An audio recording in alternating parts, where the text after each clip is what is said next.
A service of KIBMradio.com, the Internet's home for an all old-time radio.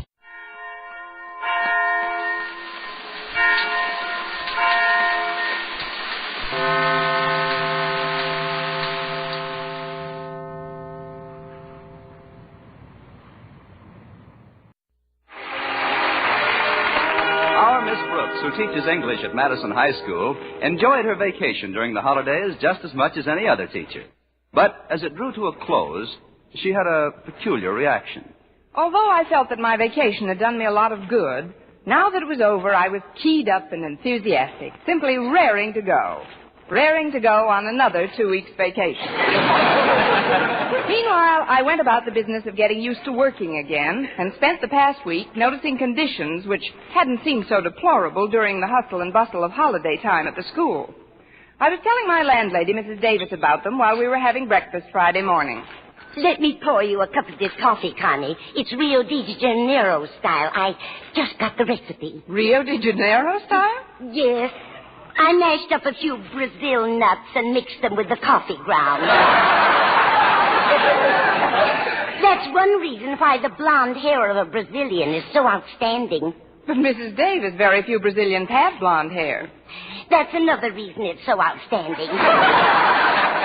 But I'm afraid I've interrupted something you started to say to me, Connie. Oh, it wasn't very important. I had just said that I really shouldn't do that. It's a habit I picked up from my brother Victor.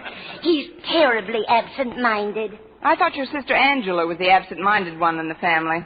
Angela? Yes, that's what you told me. What did I tell you? That she was very absent-minded. Who? Your brother Victor. Now, how did you know that? You've never even met Victor. But he is confused sometimes, poor dear. Why, you could be talking about something to Victor and he'd seem as interested as could be in the conversation. But then if you just looked away for a moment, it could be right in the middle of a sentence that... Yes, Mrs. Davis? Mrs. Davis? You, Mrs. Davis. Oh, good morning, Connie. I was just looking for the cat out in the kitchen. She hasn't touched her milk. What do you hear from Victor? Victor?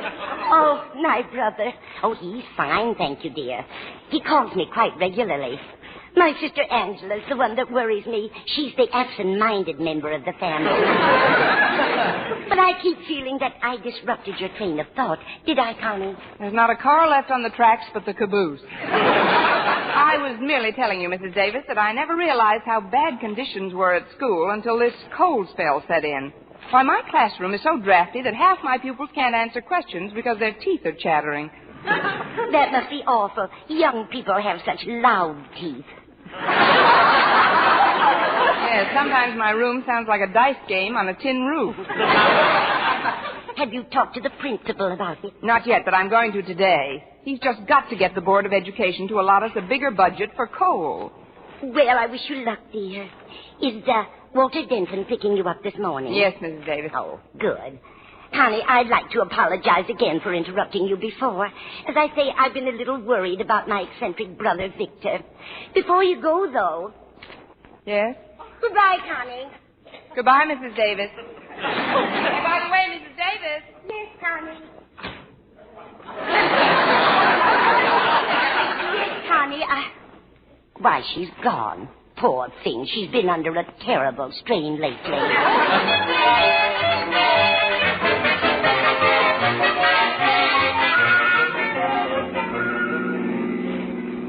I'm glad you picked me up early, Walter. I've got to stop in and see Mr. Conklin before my first class. Oh, golly, Miss Brooks, there must be some pleasanter way to start off a Friday morning for a perfectly nice English teacher. Yes, there must be. Oh, it isn't that I don't respect Mr. Conklin. It's just that, there's something about you, Miss Brooks, that, before the hallowed walls of our beloved Madison High heaves into view, I want you to know that... Just a minute, Walter.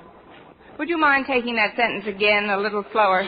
I nearly exclaimed, before the hallowed walls of our beloved Madison High heaves into view. That's what I thought you exclaimed. Anything wrong, Miss Brooks? Well, frankly, Walter, I'd hesitate to correct that sentence without stopping at teacher's college for a refresher course. But what do you mean by heaves into view? Well, every so often you read about a ship that hove into view, don't you? Yes. Well, hove must be the past tense, mustn't it? Heave, haved, hove, isn't it? Oh, of course not, Walter. Heave, heaved, haved, heave, haved. What do you want me to know before Madison High heaves into view? That you command as much respect as Mr. Conklin, plus the admiration of the entire student body, and that your personal warmth and charm is only exceeded by your excellence in your chosen field of instruction. Ain't it the truth? I don't want to seem unduly inquisitive, Walter, but to what do I owe this verbal plaque? Nothing. It's just a natural reaction. Completely spontaneous and unrehearsed. And what did you get from our sponsor when you were selected as a contestant? A pen and pencil set that's guaranteed... Oh, no, that's not fair. No, I'm being completely sincere and have no ulterior motive whatsoever. Then thank you, Walter. No, that's okay. Miss Brooks? Yes? Would you do me a favor? If I say no, you'll take back the plaque. Well, what is it? Well, it's the basketball team. As you know, I'm the new manager, so it's up to me to see Mr. Conklin about getting some things that we need immediately. And? And it's up to you to see Mr. Conklin for me, because I'm rarely up to seeing Mr. Conklin. What I mean is that we've just got to get some more trunks. Where are you going? No, we're not going anywhere. No, we need stuff for the guys to put on while they're playing. You see, right now, every time we send in a substitute, he has to take a blanket along with him and change trunks with the fella he's replacing. About 10 pairs should do fine. 10 pairs? Why don't you just get a larger blanket? Oh, no, this is serious, Miss Brooks. Oh, another thing you've got to talk to Mr. Conklin about for me is the temperature in the gym. It's so cold in there, a good humor man has to referee the game. Of course, I'm exaggerating, Miss Brooks. I know, Walter, but, A, just what do you want me to ask Mr. Conklin? And B, why should it be me instead of you? Well, A, to requisition $100 worth of equipment for the basketball team from the school board, and B, because you're older and carry more weight. And C, if we were driving in my car, you'd be walking by now. Well, you don't understand, Miss Brooks. I'm not trying to shirk my duties, but... Oh, this is a legitimate beef. Let me put it this way. In the stockyards, when they want the sheep to run a certain way, they don't send a little lamb out to guide them. They send an old goat.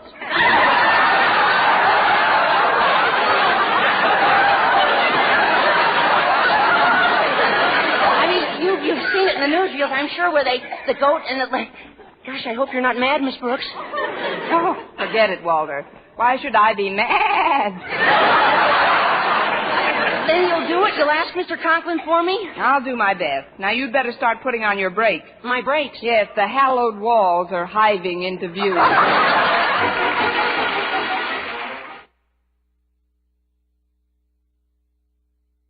Ladies, regardless of age, skin type, or previous beauty care, doctors prove you, too, may win a lovelier complexion with Palmolive soap. But to win this lovelier complexion, the kind men admire and women envy, you must stop improper cleansing.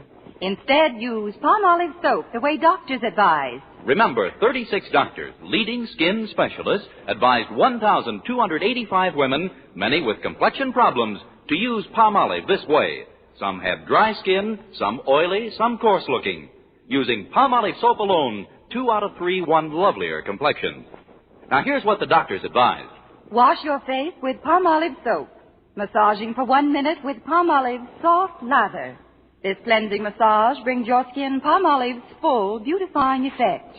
Rinse. Do this 3 times a day for 14 days. It's that simple. But doctors have proved this way, using nothing but Palmolive, really works. So forget other beauty care. Use Palmolive soap alone for a lovelier complexion. For loveliness all over, use big, thrifty bath-size Palmolive in your tub or shower. Well, here we are at school, Miss Brooks. If you will kindly disembark, I'll find a place to park and then return for a joust with the forces of education. If I was a gambler, Walter, I'd bet on you to place. Oh, there's Harriet Conklin. I think I'll ask her what kind of a mood her father's in. Okay, Miss Brooks. I'll see you later. Just a minute, Harriet. I'd like to talk to you. Oh, hello, Miss Brooks. I'm glad we ran into each other. Same here. Harriet, did you have breakfast with your father this morning? Well, yes, I did. How was he? His temper, I mean. Pretty good, Miss Brooks. Until Mother showed him some of the bills that had come in. Then what did he do? Nothing unusual. He just slammed down his paper, bit through his coffee cup, and left. It could have been worse. Sure, he could have bitten your mother. That's one of the reasons I'm glad we ran into each other. Miss Brooks, did I ever tell you what an unending source of inspiration you are? Oh, I must end somewhere. I mean it, Miss Brooks. You're more than just an excellent instructor of English. You're... I'm the patsy who's going to face your father with one of your problems. All this and psychic, too. How did you know I wanted you to talk to Daddy for me, Miss Brooks? Well, why should you be an exception, Harriet? What's your beef? Complaint? The domestic science room. It's like a deep freeze. That room, too? It's so cold that most of us wear gloves all during the class. Makes it very awkward, Miss Brooks. Especially when we're trying to use the sewing machine. Sounds pretty bad. Bad? It's terrible. Yesterday, Bessie Snyders sewed 5 of her fingers together. Oh, what's so terrible about that? Gives you an extra ladle for the cooking class. It broke the sewing machine, and we need $200 for a new one. Oh, but Harriet... Miss Brooks, it's up to you to make conditions in this school livable. For you mean? I'd better be armed with plenty of facts before I face your father, though. I think I'll make a survey of the rest of the rooms. Starting with Mr. Boynton's biology laboratory? Now who's psychic? Yes, Harriet, I think I'll interview the shy master of the microbes. I've been in there, Miss Brooks. It's even colder than the other rooms. I hope you can do something about it. I should be able to, with the experience I've had. Well, what do you mean, Miss Brooks? I've been trying to thaw Mr. Boynton out for years.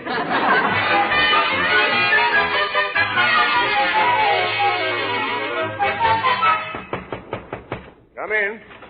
Hello, Mr. Boynton. Oh, it's you, Miss Brooks. How do you feel this morning? Cold, thanks, especially in here.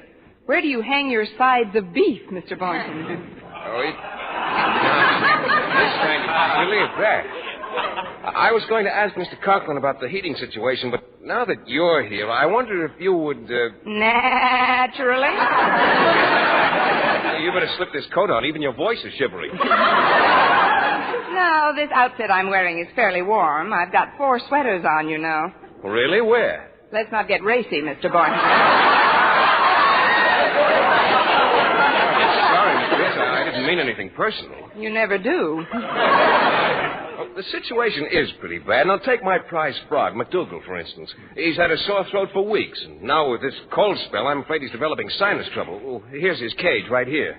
Hello, Mac. How do you feel? Gesundheit. Have a Kleenex, Mac. You're welcome. It's no wonder he's sick.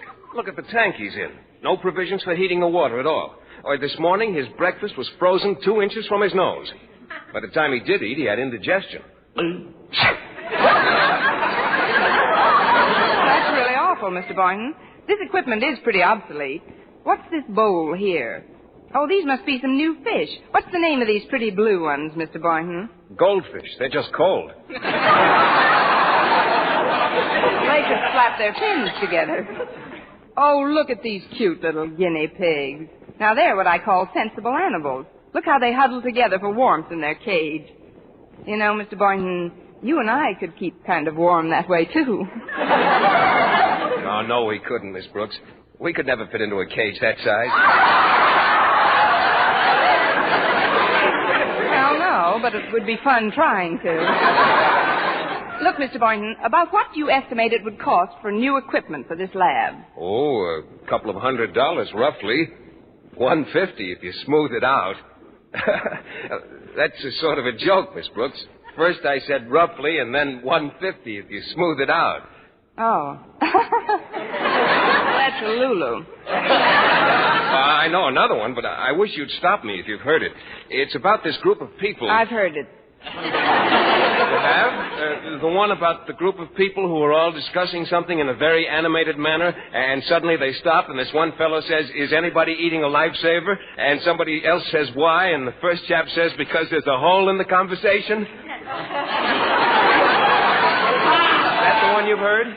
No, I heard a different one. Tell yours.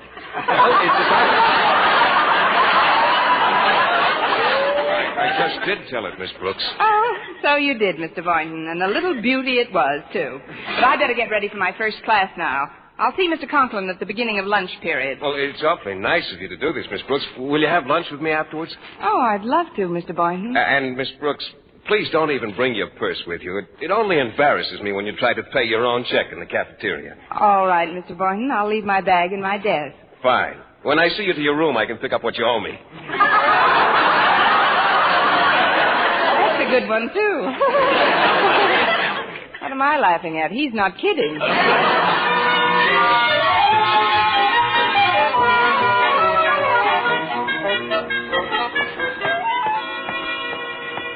Let's see this list now. Weather stripping for my room, $50. Basketball team equipment, $100. New sewing machine, about $200. And biology lab equipment, $150. Total, $500.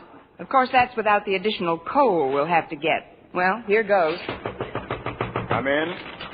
Hello, Mr. Conklin. I just wanted to... Sit down a moment, Miss Brooks. I'm speaking on the phone. Yes, sir. So you see, Miss Stanhope, this senseless extravagance has got to stop. Why, do you realize that your art class used up 3 more drawing pencils this month than last? What do you think the school board is made of? Money? What? How can you cut down? Tell the students not to sharpen them so often. And remember, Miss Stanhope, it isn't the 50 cents involved that's important. It's the money. Get on the ball and let's start cutting down expenses around here. Good day. Now, what do you want? Happy New Year, Mr. Conklin. I just happened to be passing your office, and I thought I'd stop in and say hello. Hello. Now, if you'll excuse me, I was just going to lunch. But, Mr. Conklin, you don't want to go up to that drafty cafeteria. What do you mean, drafty? Oh, it is. It's almost as bad as the schoolrooms. What? And the gym and the biology laboratory and the domestic science room, in which your own daughter Harriet is at this very moment shivering and shaking while she sews her gloved fingers together on the sewing machine which Bessie Snyder broke. There, I said it, and I'm glad. If you're angling for another vacation, Miss Brooks, the answer is no. Now compose yourself and talk like a rational human being. Well, it's like this, Mr. Conklin. If we could get a larger appropriation from the school... A larger appropriation? Miss Brooks, let me tell you what I was planning when you so fortuitously entered my office. I was planning on a general revision of expenses, an economy wave the likes of which this school has never seen. For example, you will in the future direct your pupils to use half as much chalk. You mean no more capital letters?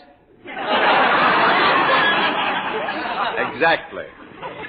And this building, it's kept like a hothouse. I intend to cut way down on the supply of coal we're wasting. Wasting? But... Don't butt me, young woman. Oh, I can't help it. I'm the goat that was picked for the job. That is, it's not a question of a lot of money, Mr. Conklin. And the temperature of the school is very important. It certainly is. And I find it extremely comfortable for the most part. But why are you wearing your overcoat? It's just a silly quirk of mine, Mr. Conklin. I'm trying to break up an ice jam in my arteries. Oh, nonsense. And take off those gloves. And I wish you'd stop smoking while you're talking to me. I'm not smoking. I'm just breathing. Well, cut it out. That's the trouble with people nowadays. They're all mollycoddle, softies. Why, when I think of our forefathers at Valley Forge, dragging cannons through the snow with their feet wrapped in rags, it's enough to make my blood boil. Well, it wouldn't boil in my room. Look, Mr. Conklin, if you don't care about people, think of the poor little animals in Mr. Boynton's laboratory. What's wrong with them? The white mice can't run around on the treadmill without snowshoes. McDougal doesn't know whether to croak, sneeze, or hiccup. So he does all 3, and it's pretty depressing.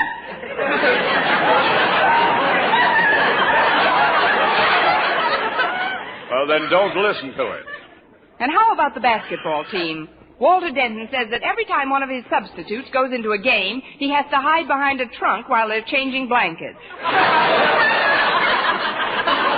And just think, $100 would remedy the entire situation. $100? Plus $200 for a new sewing machine, $50 for weather stripping my room, and $150 for warmer tanks and better equipment in the biology lab. $500 is all you have to requisition from the board, plus some added money for coal. And if you'll sharpen the sword, I'll fall on it on my way out.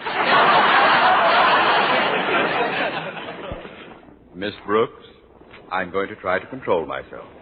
I'm going to walk over to that window and look out of it. A moment later, I'm going to turn around, and you will have gone quietly out of the door.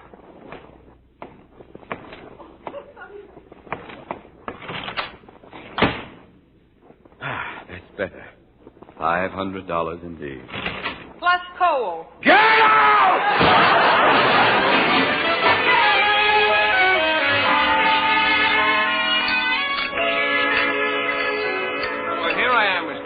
The cafeteria was pretty crowded today. Young Denton here invited us to share his table. Sure, sit down, Miss Brooks. Want me to get you a tray? Thanks, Walter, but I haven't time to eat right now. I just left Mr. Conklin's office, and he's flatly refused to requisition a penny from the school board.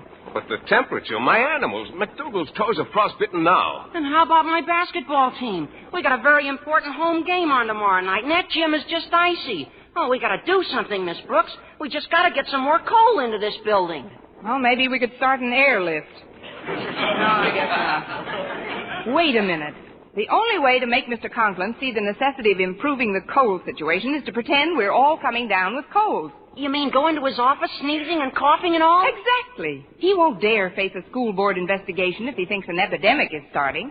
Besides, I happen to know he's quite a hypochondriac when it comes to contagious germs. But if we really don't have colds, it'd be lying to say we have, wouldn't it? It's a white lie for the common good, Mr. Boynton. Oh, but you know what happens to me when I tell a falsehood. I have a psychosomatic symptom that causes me to hiccup. Well, we'll have to take that chance.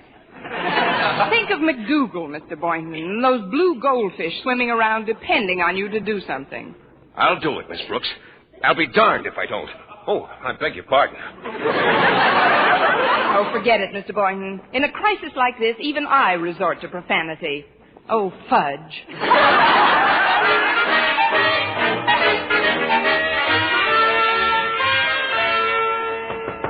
Come in. Mr. Conklin, I got a bad cold. What? It's in by Doze and Ed, mostly. Sure. Turn around, Boynton. Don't you know those germs travel? How long have you had this cold? Oh, for a long time. You caught something from that wretched frog of yours.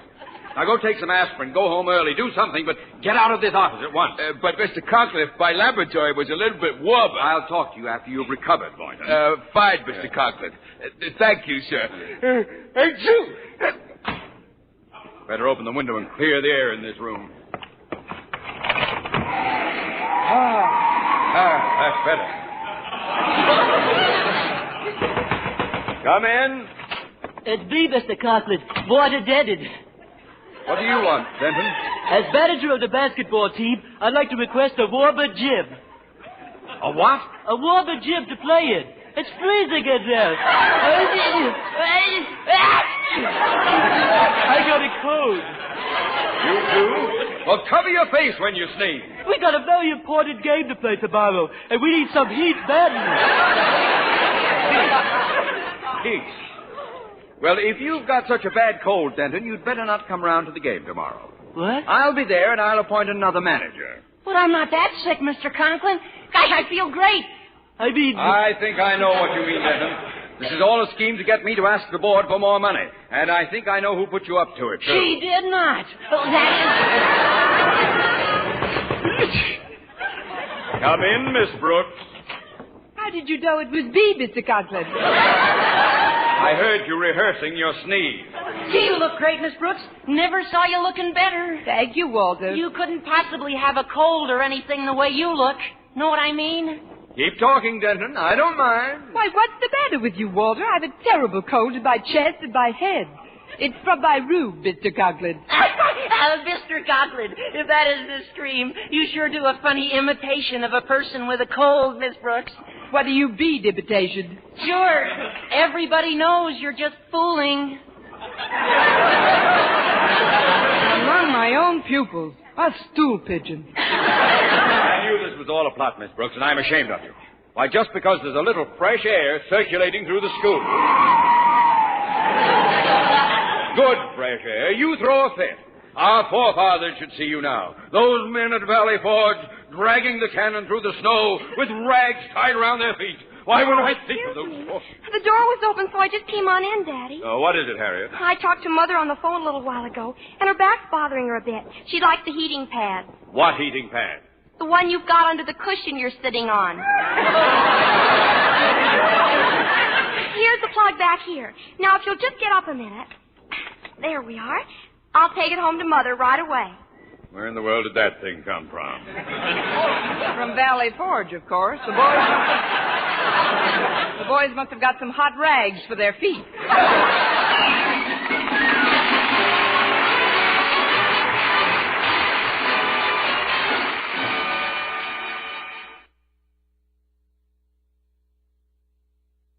Well, Mr. Conklin recommended the necessary expenditures to the school board and personally ordered some coal immediately. I thought it was a very sportsmanlike and unselfish gesture, and I started to tell him so when I met him in the hall. Mr. Conklin, I think it was very nice of you to tackle this problem so promptly. Thanks, Miss Brooks. But I wasn't robbed enough. I'm getting pneumonia.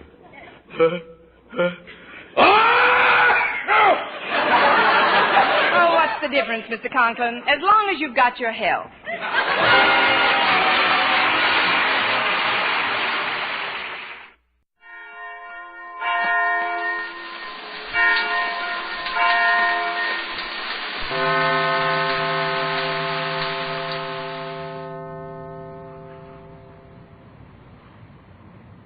I'd rather have a Raleigh. I'd rather have a Raleigh. I'd rather have a Raleigh. I'd rather have a Raleigh.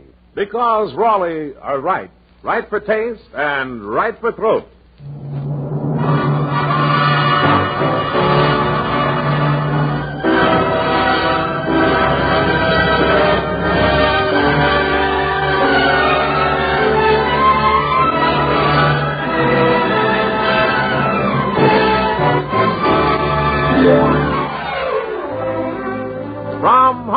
The Raleigh Cigarette Program, starring Red Skelton with Gigi Pearson, Verna Felton, our tiny singer Anita Ellis, Pat McGee and David Forrester and his orchestra, and yours truly, Rod O'Connor.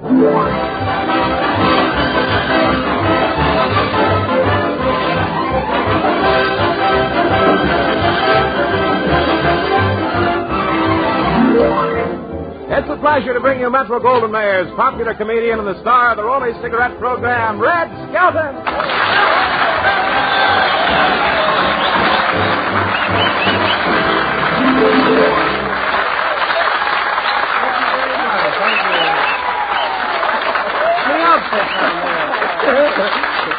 Thank you very much, and good evening, ladies and gentlemen. Hello, Red. Hello, Rod. Hello, Red. Hello, Rod. Hello, Rod. Hello, Red. Hello, Red. Hello, Rod. Boy, I'll bet Bob Hope wished he had material like that. Hey, Rod, did you hear the good news? I found a place to live. You really found a place to live? Yeah, but I don't know what I'll do if Lassie comes home. Well, say, Red, where did you get that black eye? Oh, the black eye? Oh, well, that's a little thing I picked up in a department store. Were you going to fight? No, a bargain sale. Boy, clothes are really sure hard to get. You know, I went into one men's store, and I told the clerk that I wanted a new suit. What did he say? Oh, nothing. He just stood there in his BVDs and laughed. Well, you know, you should have bought something for this nice California spring weather. Yes, have we?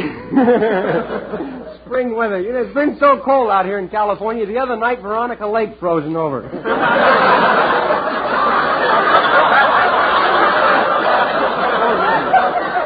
There's a new way to use the English language. No kidding, I drove to the studio tonight and I saw a good humor man selling hot bricks. Well, you know, I read where you're going to Philadelphia tonight to present the Poor Richard Award to Ted Gamble. That's right. Good old Philadelphia, the home of independence. Yeah, with a branch office in Reno. Reno's the world's largest separation center, you know. Well, you know, Poor Richard was Benjamin Franklin. Yes. There was a great man with great sayings. Yeah. You know, I love his saying, an apple a day keeps the doctor away. Yeah, the United Steelworkers are using one of his sayings as a slogan. Strike while the iron is hot. Great saying. Hello, Red. Hello, Rod. Hey, Dave. Say, where'd you get the black eye? Oh, the black eye. Well, I'd rather not talk about it. Well, speaking of Benjamin Franklin, have you heard the saying, a fool and his $51 soon part if he's a gun collector?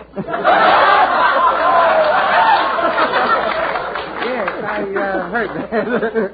Well, say, when you were held up, Red, were you nervous? Nervous. I was shaking so bad. I had a glass of milk, and I stuck my hand up, and when I pulled it down, I had a pound of butter. Well, what kind of a gun is a P-38 Luger? Well, you've heard of guns that shoot 3 miles and then throw rocks at you? Yeah? Well, one of these guns shoots 3 miles, throws rocks at you, and then fleeces up the area. Hello, Red. Oh, hello, Anita. Say, you look a little nervous. What's wrong with you? Well, when I got to the studio, some man chased me clear across the parking lot. No kidding. That's awful. Did you see who it was? No, it was too dark. But I fixed him. I pulled off my shoe and hit him in the eye.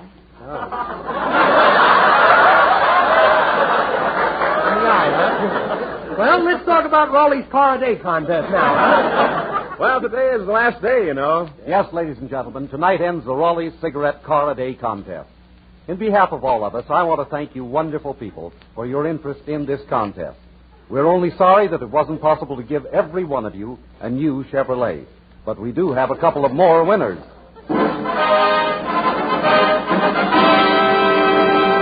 Here's the winner of January 11, Miss Norma Spaulding of Indianapolis, Indiana. Congratulations, Miss Spaulding. And here's the winner for January 12th. Mr. W.R. Hill of Chanute, Kansas. Congratulations, Mr. Hill. More winners will be announced tomorrow night on the Hildegard Show. Be sure to listen.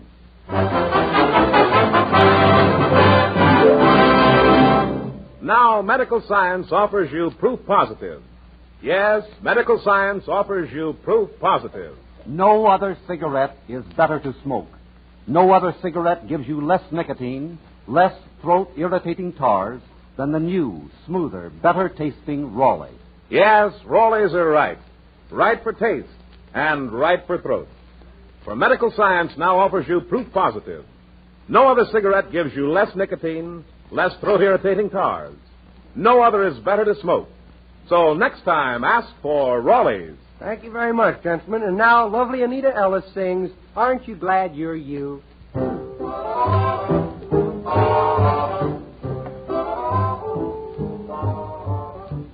Every time you're near a rose, aren't you glad you've got a nose? And if the dawn is fresh with dew, aren't you glad you're you? When a meadowlark appears, aren't you glad you've got two ears? And if your heart is singing too, aren't you glad you're you? You can see a summer sky, or touch a friendly hand, or taste an apple pie. Pardon the grammar, but ain't life grand?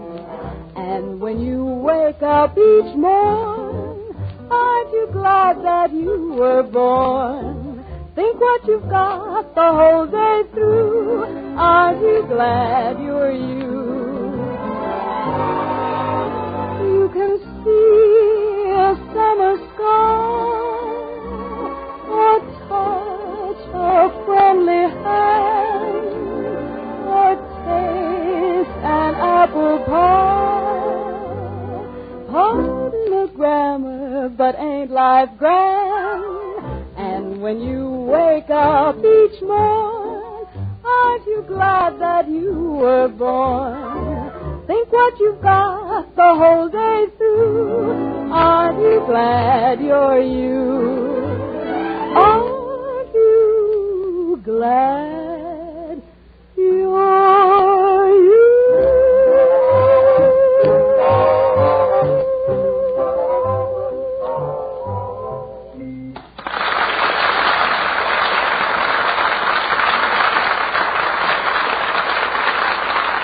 The first story from our Skelton scrapbook of satire is entitled Local Department Store. Our characters are fictional. If there's any similarity to persons living, they must be characters.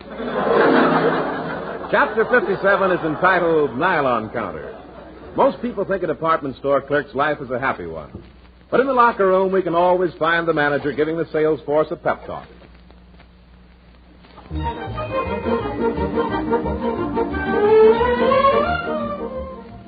Good morning, good morning. I wasn't the traffic awful this morning. Cars were parked so close that... Goodness me.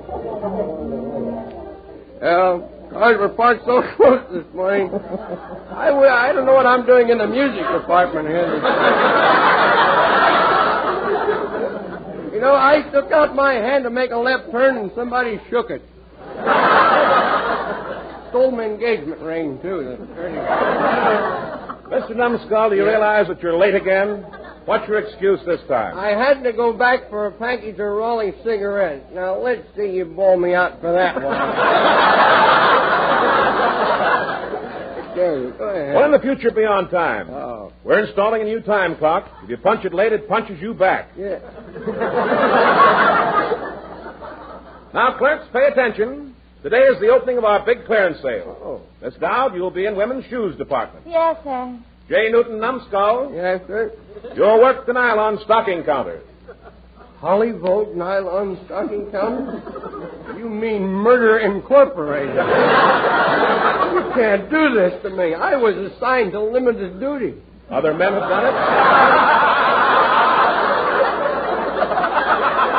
What did you say? I said other men have done it. Yeah, but they were expendable. You're such a weakling. I don't see how you got through our basic training course. Well, I should have never let you talk me out of enlisting in that Army and Navy store. Well, back up, Newton. Remember, ours is not the reason why. Ours is but to do and die. Well, wait a minute. I got a wife and child. I haven't lived yet. Why don't you let Sneer do it? He's tasted butter.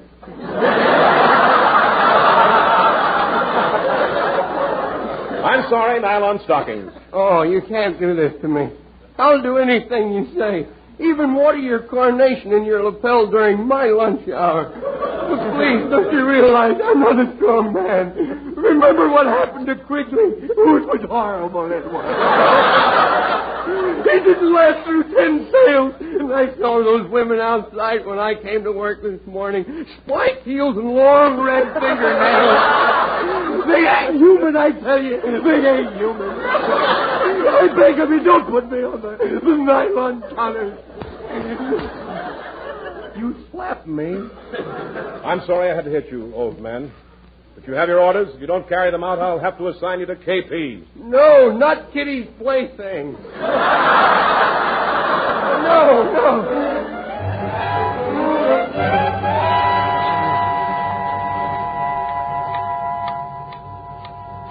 All right, clerks, set your watches. Another minute to a 0 hour. Oh, let him come. I can't stand it. Really, I can't stand it. She fainted. Maybe we're being punished for the way we treated customers during the war. Ready, everyone? I'm going to open the door. Let him come! Let him come!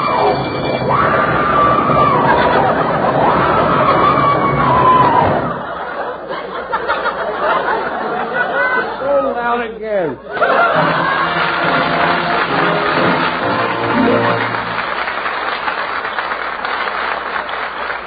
Chapter 58 is entitled Soddyville Shoplifters.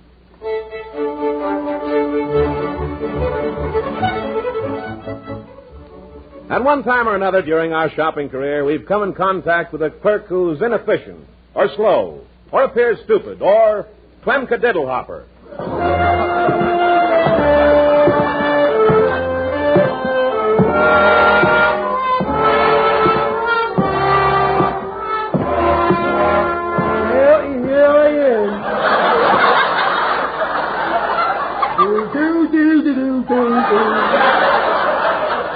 Let it snow, let it snow, let it snow. Well, I better get ready for the big sale today. I'll check the cash register here. Now, let's see. How much have we taken in so far today? $3.50. Another $1.50, I can start working for the store. Boy, what a sale. Everything is 50% off. Except me, of course. I'm 100% that way. Oh, here's a customer. Howdy doody, ma'am. What can I do for you, firm? But I don't know just yet. I'm trying to pick out something for my husband's birthday. If you were my husband, what would you want? A divorce, if I could get it.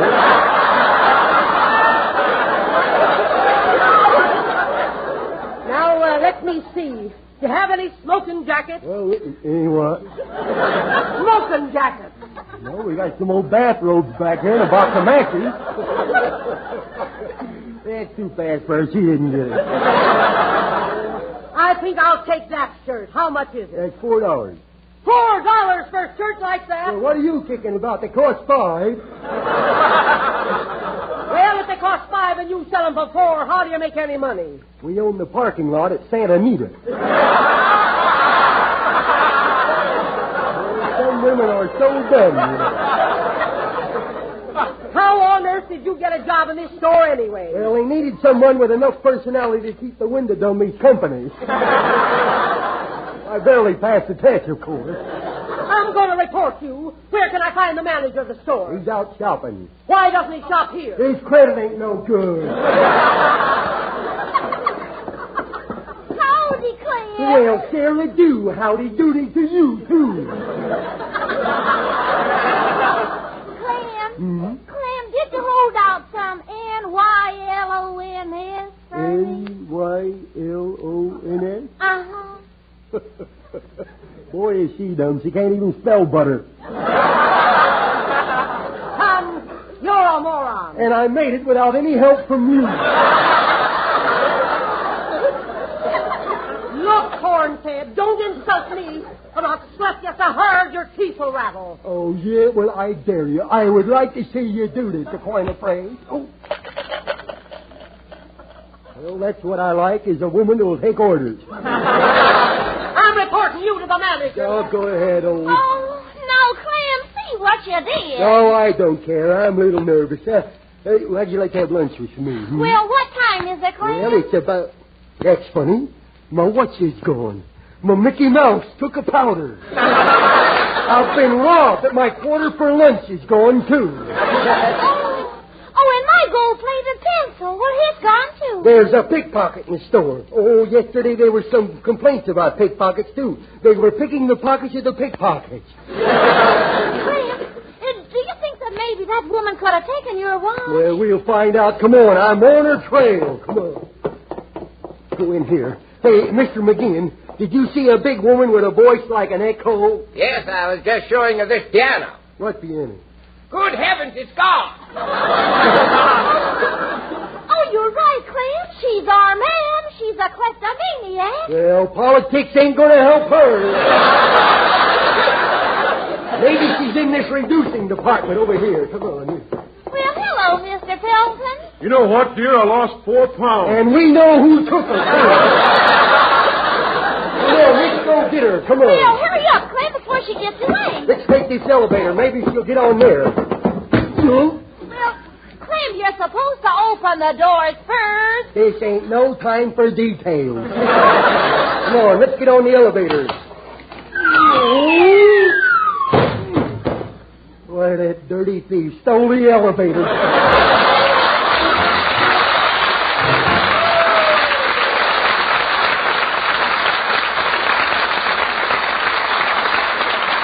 Now, medical science offers you proof positive. Yes, medical science offers you proof positive. No other leading cigarette is better to smoke. No other cigarette gives you less nicotine, less throat-irritating tars than the new, smoother, better-tasting Raleigh. Ed Sullivan, famous newspaper columnist, says, quote, Raleigh's are right. I've studied the test, and it's true. Medical science has proved no other cigarette can beat Raleigh's for less nicotine, less throat-irritating tars, for actually better smoking. Yes, man after man, and lovely ladies, too, say Raleigh's are right. And no wonder.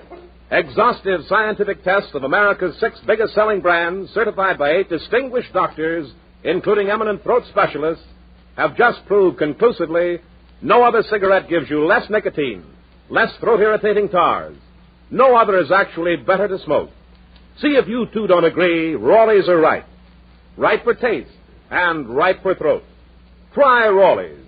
Enjoy Raleigh's rich tobacco. That milder, smoother, more satisfying Raleigh flavor. Remember, medical science now offers you proof positive. No other leading cigarette is better to smoke.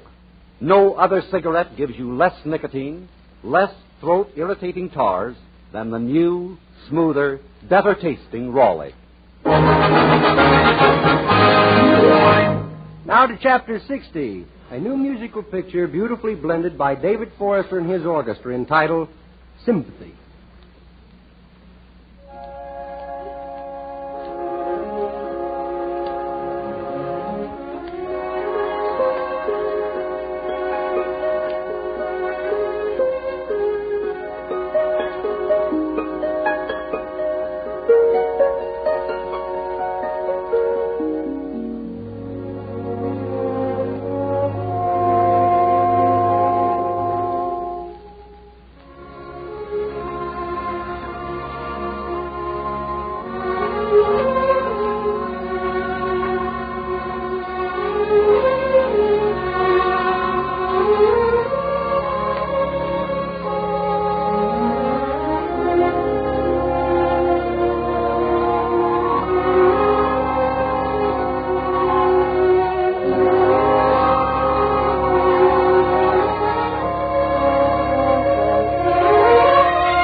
Chapter 59 in our Skelton scrapbook is entitled Children's Department.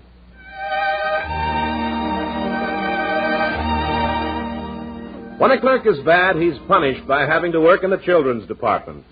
And it's considered capital punishment when a customer like Junior, the mean little kid, comes in.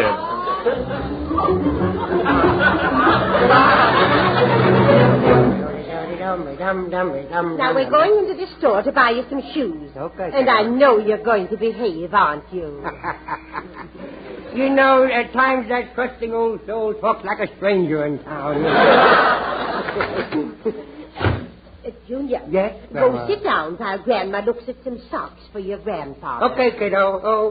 Oh, look at that big stack of shoe boxes. Well, lick me mouth water. I wonder what would happen if I accidentally bumped into him on purpose. Maybe Grandma wouldn't feed me. And then again, maybe she would. And then again, I don't know why I was wasting my time thinking about it. I'm going to do it anyway. Here goes the bottom box.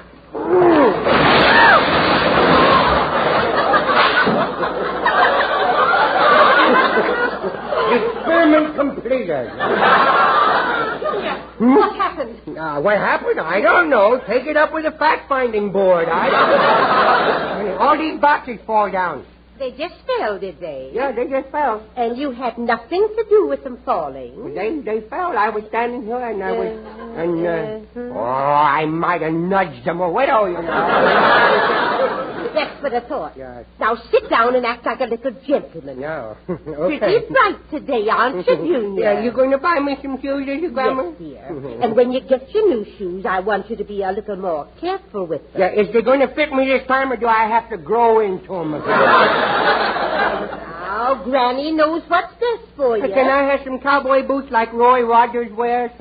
If you don't stop kicking tin cans, I'll get you some like his horse trigger wear.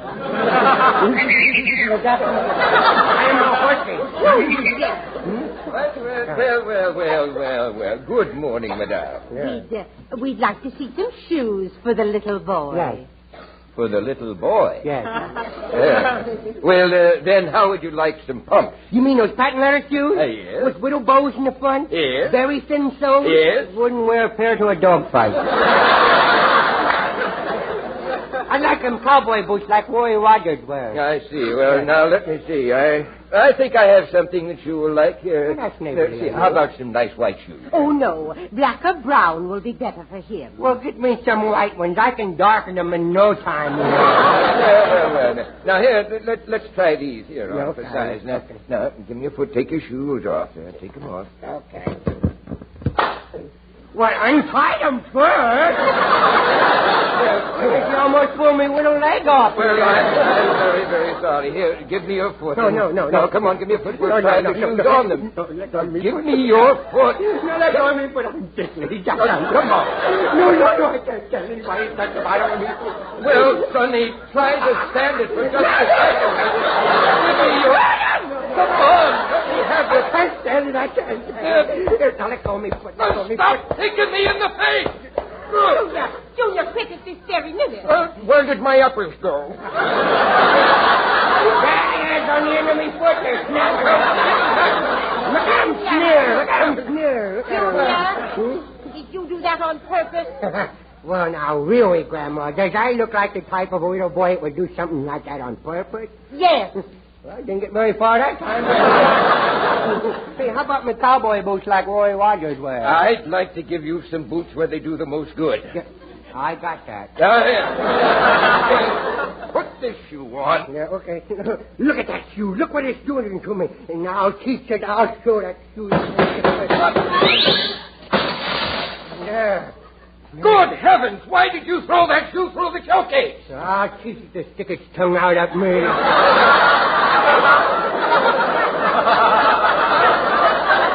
Anyway, I don't want shoes. I want a pair of boots like Roy Rogers wears. All right. If you really want them, try them on. I don't think that's practical, but anything to get you home in a hurry.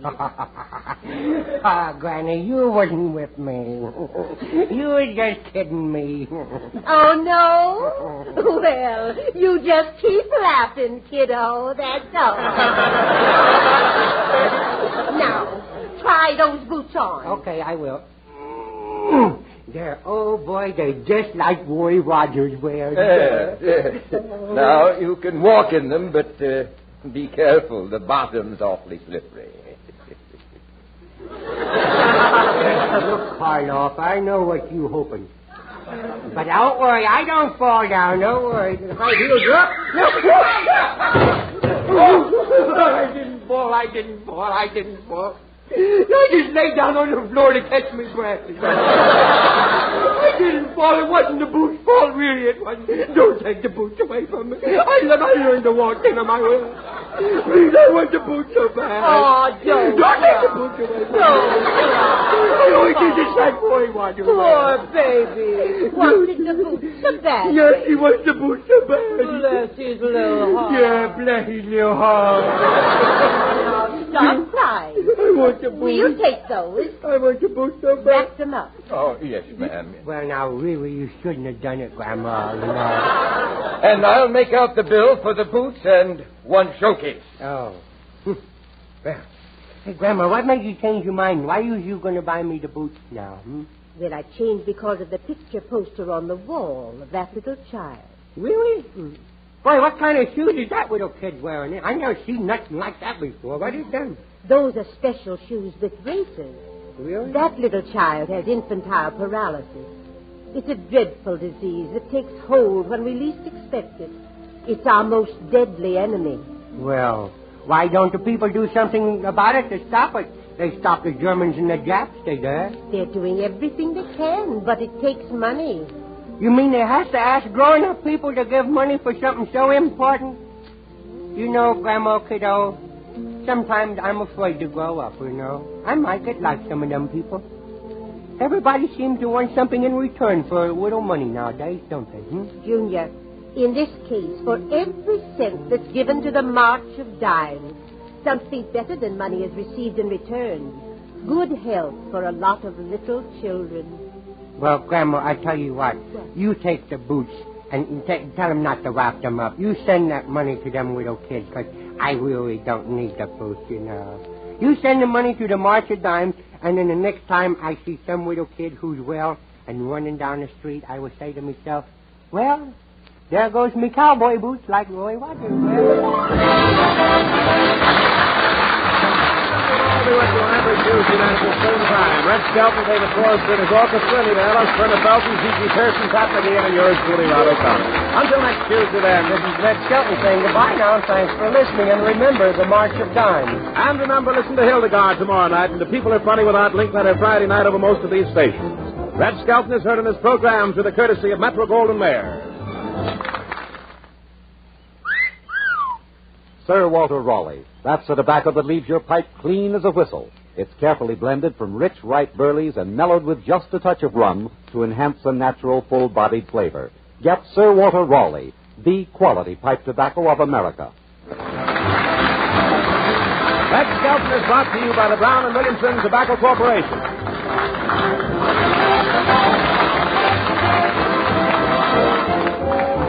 This is NBC, the National Broadcasting Company.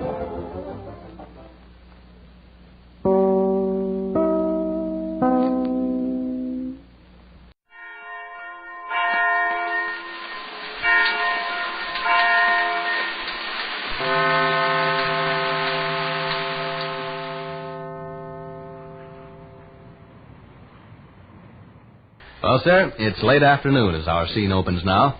And here, walking along the alley toward the small house halfway up in the next block, we find Mr. Victor Gook and his son, Mr. Rush Gook. The gentlemen are returning home from Tatman's vacant lot, where the latter apparently enjoyed a brilliant career at third base. For he's saying, I had 3 putouts in a row to my credit in the 4th inning, and 3 in a row in the 5th. Talk about your red-hot corner. Third base was sure the red-hot corner this afternoon. I must have handled 20 separate and distinct grounders. You were wonderful, all right. Well, you saw me. Yes, I did. And I couldn't help muttering to myself, he's wonderful. That man is wonderful. Did you happen to be looking when I scooped up Bluetooth Johnson's wallop? I don't... It took a crazy bounce. Hit a rock or something. Anyway, it acted like it was going to go foul. But I was on my toes. I wasn't taking any chances. I stuck out my gloved hand and threw my body Somebody sideways. sitting on our back porch? Man, stuck out my gloved hand, see, and threw my body sideways. I might have broke my neck, but I stopped that ball. Rooster Davis paid me quite a compliment. He sauntered over from his shortstop position and patted me on the back. That's feeling the old apple fella, he says. Rooster Davis very seldom hands out compliments. I was flattered. Why, the last time... Hi, Mom. Why, the last time that guy ever handed anybody a compliment was way back in 1935. It just so happened... What's your mother got in her lap? I don't know. Way back in 1935. It just so happened... What you got in your lap, Corporal Stanwood? Come here and see. Way back in 1935. The last time Rooster Davis handed anybody a compliment was way back in 1935. It just so happened... Snyder, when you were coming along the alley? No. Must have turned off on Kelsey. He did. I noticed his wheelchair way up the block. Grandpa paid me quite a visit. Only just left about 10 minutes ago. I see you've also been at home to Ms. Harris. Why? Ain't that her Christmas card sample book there in your lap? No? This is Grandpa Snyder's Christmas card sample book. Don't tell me he's in the business. He's in the business, and he's worse than all the rest of the people trying to sell me Christmas cards combined. He gets mad and shouts when you try to get out of buying. Well, this is the same identical Christmas card sample book as Miss Harris has got. Sure. Miss Harris and Grandpa Snyder are both representatives for the same company. The Toledo concern? Yeah. The outfit that gives you a free parking space for your automobile and your initials in your hat if you buy enough merchandise. Mind if I look, Ma? No, sit down. Help yourself. Grandpa makes one more trying to line you up for Christmas cards. Yes. How many are there altogether? I'd hate to count them. They're certainly all enterprising salesmen. The summer ain't even set in yet. One generally associates Christmas cards with icy blasts and snow. Here's a familiar one. Huh? Give me a kiss and make me feel fine. This is Christmas 1939. Uh-huh. Miss Harris has got it for sale. Miss Harris has got all these for sale. Like I say, her and Grandpa represent the same company. Wash off that dirty neck of yours and wipe away that sneer. I'm wishing you and your family a prosperous new year. Move over, George. I want to look, too. You've seen them all, Vic. They're exactly like the ones in Miss Harris's sample book. Well, didn't you tell Grandpa you had dealings with a party connected with the same Christmas card company he works for? And that You try to tell him something he don't want to hear sometime. How you mean? He pretends to be deafer than he is. Yeah? Soon as he wheeled his wheelchair here by the porch and produced his sample book, I said, "Oh, lands, Grandpa. Miss Harris across the alley sells them kind of Christmas cards." He put that black tin horn up to his ear. "What?" he says. "What?" I repeated my remark several times, but all he said was what. Say, that's not a bad idea. No, good idea. If I ever try to sell something, I'm going to pretend I can't hear. The person you're trying to do business with won't bring up any objections if you can't hear his objections. Very true. Give me a kiss, old girl of mine. This is Christmas 1939. Give me a kiss while it's snowing and sleeting, and accept this heartfelt holiday greeting. Darn Christmas card company runs that give me a kiss business in the ground. The verses on half the cards in there start off that way. Give me a kiss full of Christmas time joys. Santa Claus is coming with candy and toys. Give me a kiss to remember, my dear, and don't forget December 25th is for the holiday cheer. Now, who could a person send cards like that to except their sweetheart or somebody? A family like us certainly wouldn't order 2 or 3 dozen of them and mail them to friends and acquaintances. Like Mr. Buller and YY Flirch and them. Here's one for Mr. Buller. Give me a kiss and then go away. I'm listening for Christmas bells on Santa Claus' sleigh. Here's one for YY Flirch. Give me a kiss before I get mad. A prosperous New Year. Stop. What? Quit reading them silly things. Okay.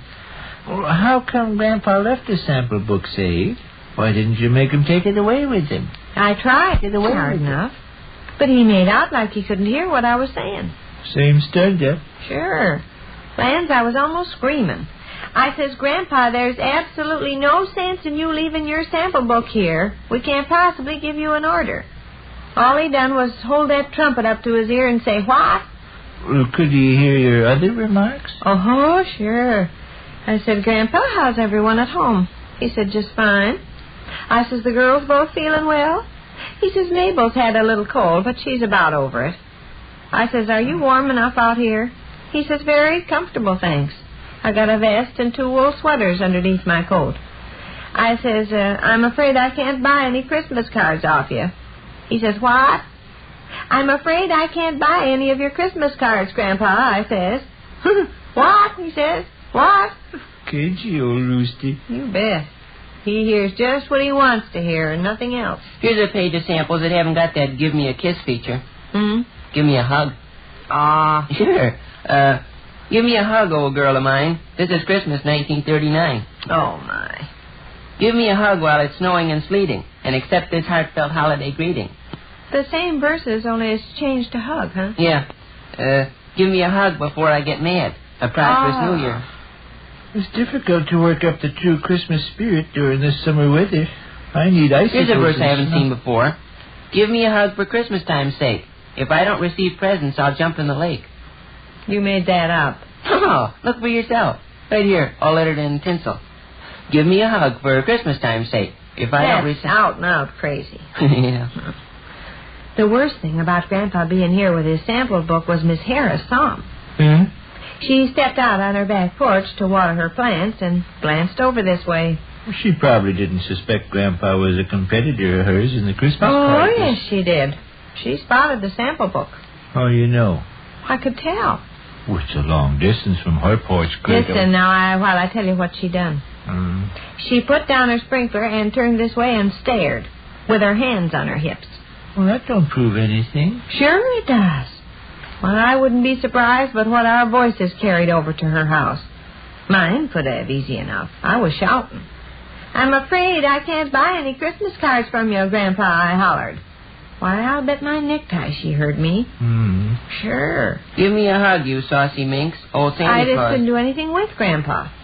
Almost got myself hoarse trying to explain. Grandpa, I says, I can't give you an order. My next-door neighbor, Miss Scott, sells Christmas cards. Miss Harris across the alley sells Christmas cards. My sister in Carberry, Illinois, sells Christmas cards for the church treasury. Even my little boy sells Christmas cards. The children make 'em up at high school there. I might just as well have been talking to the garbage box. He sat in his wheelchair with his darn old trumpet to his ear and said what? Very brainy old geezer. I'll say. Give me a hug or I'll kick your father. Holiday chimes. Heard everything else I said. I says, Grandpa, we don't see much of you around Virginia Avenue these days. He says, I've been spending most of my time over on Clinton Boulevard. They're tearing up the street. I says, I read in the newspaper where it stated Beulah took a trip to Detroit, Michigan. He says, yes, visited a girl she went to business college with and her husband. But when I said, Grandpa, Miss Harris across the alley has got these same kind of Christmas cards for sale, it was a different story. What? He says. What? So now I've got this sample book to worry about. And a brand new Christmas card salesman breathing his hot breath down your neck. Yeah. Back to kisses again here. It's so. Give me a kiss or I'll telephone the police. May the blessings of Christmas never cease. Which concludes another brief interlude at the small house halfway up in the next block. The Special Service Division invites you soldiers, sailors, and Marines of the United Nations to drop in at Duffy's Tavern.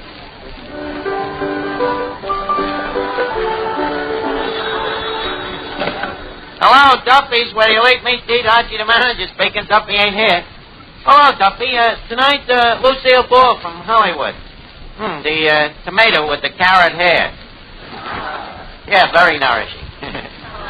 Oh, you'd like a dish like that, huh? But you also like blondes and brunettes, too. Where do you draw the line? Oh, you don't like bald-headed dames. Yeah. Well, Duffy, I can't talk now. I gotta get ready for good old Lucille. Oh, sure. Her and I used to be nips in the bud together. Certainly. She's from Brooklyn. Huh? No, when she was a kid, her parents migrated out of there. Yeah, to escape persecution. Her father was a Yankee fan. Yeah, Duffy. This is going to be old home week. Okay, I'll call you back. Goodbye. Hey, Mr. Archer. Yeah, Eddie? That movie actress, Miss Ball, just called. Oh, yeah. Good old Lucille, my dear friend and childish sweetheart. Yeah. Your dear friend and childish sweetheart just called and wants to know who's Archie. She was kidding, Eddie. Why, she and me was tomboys together. Gee, she was a pretty girl. Yeah, she was a pretty girl. She was madly in love with you, and she would die for you, and she wanted to marry you. You're psychopathic, Eddie. How did you know? That's easy. I just thought of the truth and stayed as far away from it as I could. Listen, Eddie, yesterday that might have been funny, but yesterday I was a nobody. Today, who knows? Maybe I will be. An old friend of mine is going to have me listed in that book of famous men. Who's that? You don't mean whom's who? Hey, whom's who? You mean who's whom? When you split an infinitive, you must first modify the participle. No, Eddie, this is a similar anthropology. It's called Who's That? Read this letter, Eddie. Dear... read the name of the publisher. Human and Shyster. Dear boyhood friend Archie. How are you, Arch, old pal? I am doing very well, as you can see by feeling this very expensive stationery. I just remembered that you are an old friend, and consequently I am in a position to have your name listed in our book, Who's That? Since you are an old friend, this will cost you nothing. Always glad to help an old friend. Signed, your old friend, J. Wentworth Ashley, formerly Joe Clinker. Yep, good old Stinker Clinker. Haven't seen him in years. That was his nickname, Stinker. Why did you call him that? And besides, none of us could stand him. So, you see, Eddie, with me name coming out and who's that, Lucille Ball is in no position to snub her toes at me. I'm a somebody, too. Good evening, Art. Good evening, Finnegan. How do I look tonight? Pretty? No uglier than usual. Why? Well, don't you know, Art? I shaved off my mustache. Finnegan, you never had no mustache. No? I wonder why I shaved this morning. Let me look at the back of your head. I thought so. I think you better shave it back on again, Finnegan. Look, why are you so worried about your looks tonight outside of what's obvious? Lucille Ball's coming down here, ain't she? So what? Art, I got naughty thoughts. What do you mean? I figure maybe if I play my cards right, she'll give me a free pass to the movies. Finnegan, that's a very naughty thought. Yeah, I know what. Sometimes I don't know what comes over me. Hey, this Lucille Ball, the red hair of hers, is that real? Well, certainly it's real. Been that way for more than a year. Natural hair, but probably hereditary. I don't believe in heredity. Why not? Well, look at my mother, red hair. Look at my father, red hair. Look at me, no hair. Yeah, and interesting for my mama. Mr. Archie, a gentleman is here to see you. Well, if it isn't my old pal, my old friend Archie. Wait a minute. You're not... Yep, J. Wentworth Ashley. Stinker Clinker. Excuse me, I mean Stinker Ashley. Oh, no, you can't say that anymore, Arch. It doesn't rhyme with Ashley like it did with Clinker. Never knew it did rhyme.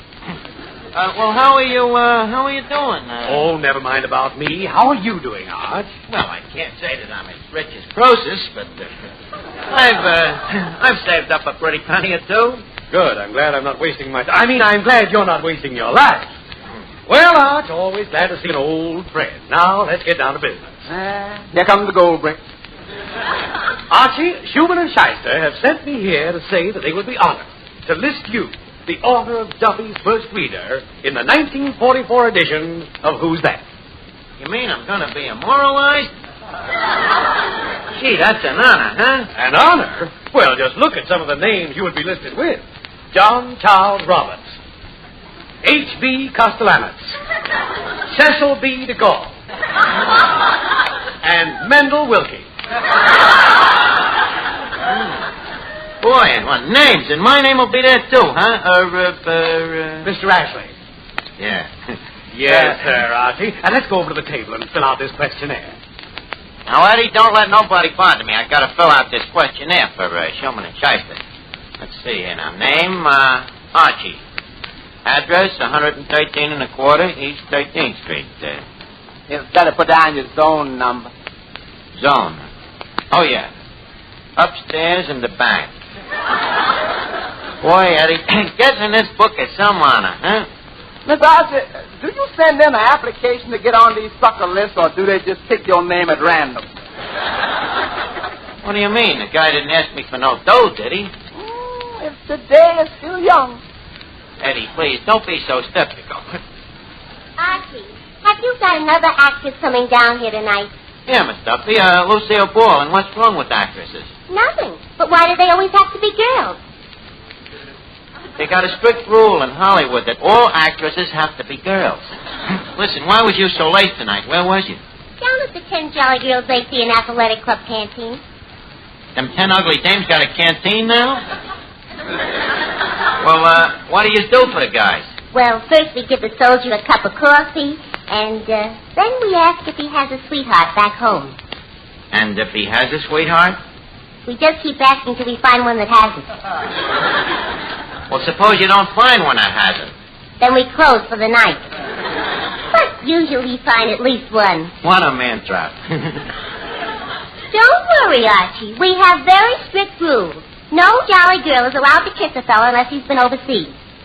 Gee, you should have seen the handsome soldier Vera Fogarty kiss tonight. Mm-hmm. Whereabouts overseas had he been? Oklahoma. That ain't overseas. You gotta cross the Mississippi to get there, and the ocean flows into the Mississippi, doesn't it? No, the Mississippi flows into the ocean. Too late. Beer has already kissed him. I'm surprised you don't just put a pan of salt water in the joint and hop across it. The ocean flows into the Mississippi. Duffy, could I come down to your canteen some night? Oh, of course, Mr. Johnston. You can come down and sing for us. Oh, I'd be glad to. What time did the doors close? Well, the doors are locked at 12 o'clock. Yeah, the door's locked at 12 o'clock, but you're a strong-looking guy, Johnny. You can fight your way out. Listen, pay no attention to it. Go ahead and sing something. Sing that paper doll, huh?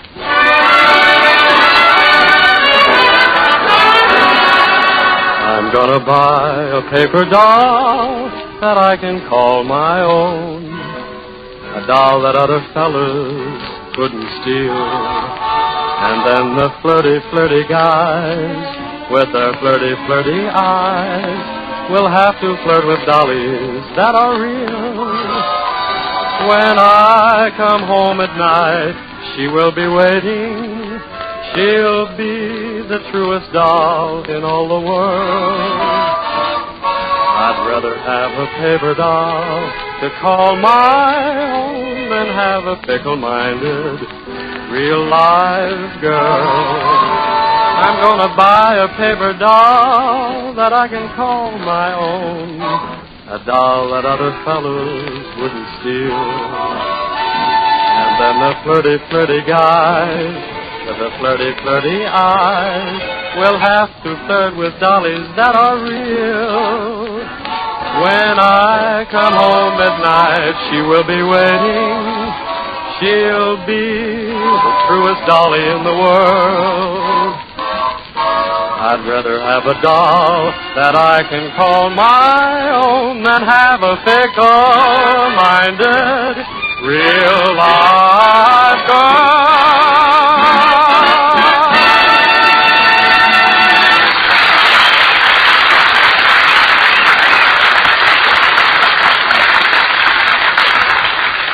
Listen now, Eddie, I got to finish this questionnaire. Now, leave a seat here. Education. What'll I put there?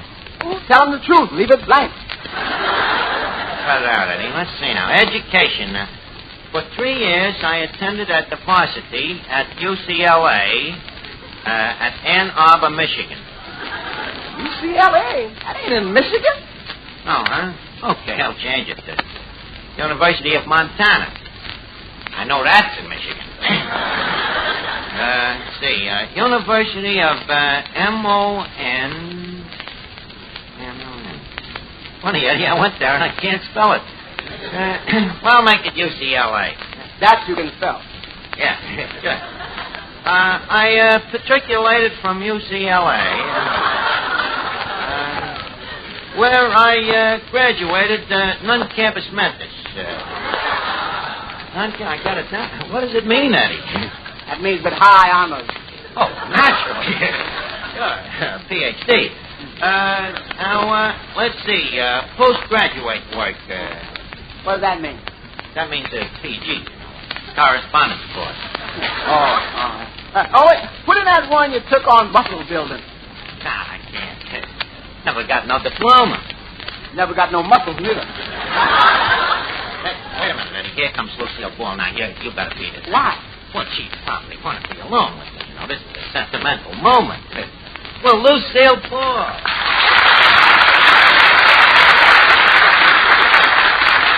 Well, Lucille, you haven't changed a bit. It certainly touches me hard to see you again. Who are you?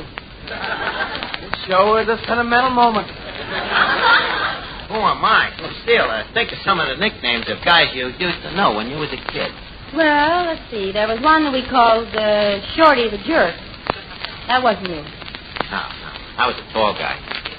And then there was another one we called Handsome. No. Come on, think. Wait, you're not Sammy the Sissy. Perish forbid. Look, Lucille, maybe I can refreshen up your memory. Remember how the gang used to get under the fire hydrant? Remember? Get under the fire hydrant, whole gang on a hot day, and you was such a snob. You always insisted on wearing the bathing suit. Fire hydrant? Yeah. Look, you remember Lefty's Metropolitan Museum of Pool? Where all the bums used to hang out? Oh, now I remember you. Seriously? Oh, yeah. Archie, yeah. If I had told you my nickname, you would have remembered me in a second. What was it? I don't want to say it. Go ahead. What was it? I don't know. What was it? The sheep.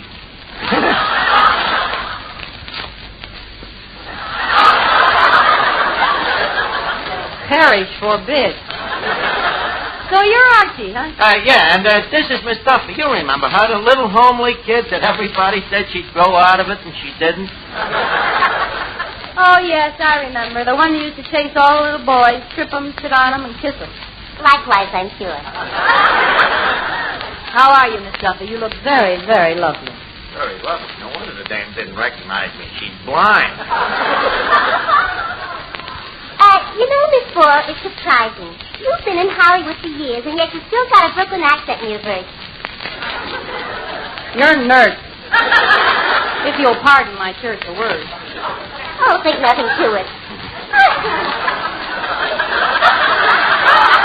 So, here you are, a Hollywood star. Well, what's wrong with that? Well, it's all a matter of what a girl wants. Hollywood, you movie star. Brooklyn, Navy Yard. You remember?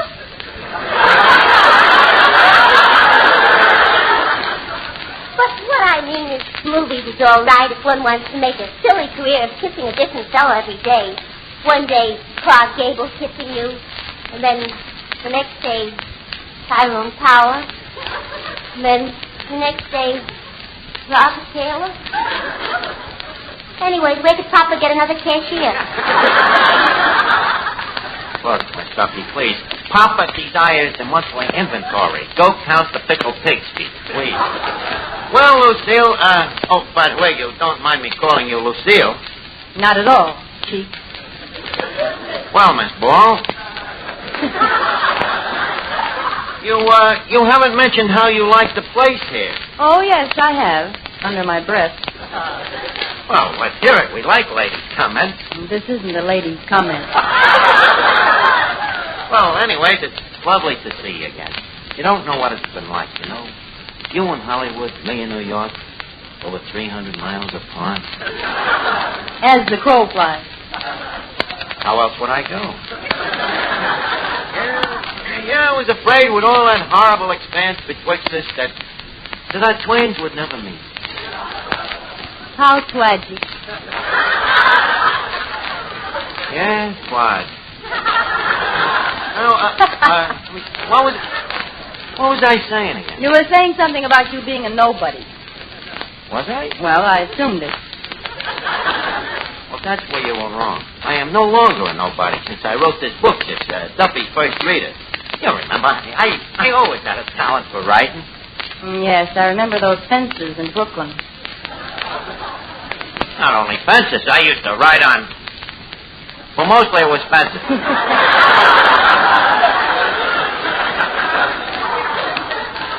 Anyways, suddenly I write this book, and lo and behold. Overnight, I wake up, and who's that? What's that? Who's that? Who's on first? Lucille. Who's that is sort of a who's who of what's what in the world. Well, now that makes it really hard. Makes it really hard? What do you mean? Well, now, if you and I take up where we left off, Archie, all the columnists will say, what's their name fell for who's this because he's in who's that. Silly girl. Don't worry about it. What do you care what idle gossip mongers? And don't forget the old proverb. Any publicity is good publicity as long as they don't mention your name. Lucille, you look lovely standing there with that red hair of yours lighted up by the soft glow from the pinball machine. You know something about that hair of yours? What about it? Well, I believe in traffic rules, but that red don't make me want to stop. I believe in traffic rules, too, but that complexion of yours, What about it? that green makes me want to go.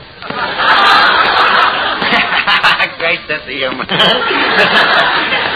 Lucille, you know, I'm filling out a questionnaire here, and there's a question that says type of woman preferred. What do you think I'm going to put down? Female. Well, yeah, but with a little coaxing, I could change it from female to red-headed female. And where it says name, I could easily change it from Archie to Archibald. Are you sure you're not Shorty the Jerk? Cut the kid. This is wonderful, Lucille. You and me working on this questionnaire together, you know. Sort of intimate, like sending out our laundry in the same bag. Hey, that's an idea, sending out our laundry together. You think there's any chance, Lucille? About as much chance as there is of getting it back. You mind to take it that you spurned to be known as the future Mrs. Archie? Crazy, ain't I? Well, Archie, have you finished the questionnaire yet? Oh, yeah. By the way, Miss Ball, this is Mr. Ashley. Mr. Ashley, Miss Ball, Mr. Ashley. May I present? How do you do? I understand this is a sort of a reunion. Biggest laugh we got tonight. This is old home week. You know, Stinker here is from the old neighborhood. Oh, please, Archie. Miss Ball, Stinker is just a boyhood nickname. You know, children sometimes have cruel tongues. But good noses. Thank you, I think.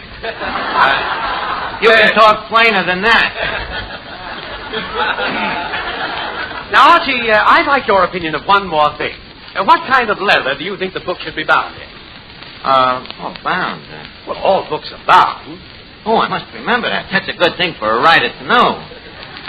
What kind of boundings have you got? Well, Morocco, pigskin, pin seal, calfskin, suede. Well, suede is nice, but hate to think of them killing all them little suedes just to cover it. Well, Archie, I'll be running along now. Oh, Miss Ball, before I leave, could I have your autograph? And, Archie, I would like to have you sign here, too. Huh? Okay. Thank you both. And, Archie, old friend, next time I come to see you, I hope I'll be bringing you news that you've been awarded the Nobel Prize. Well, I'll be just satisfied with a Putzeler Prize.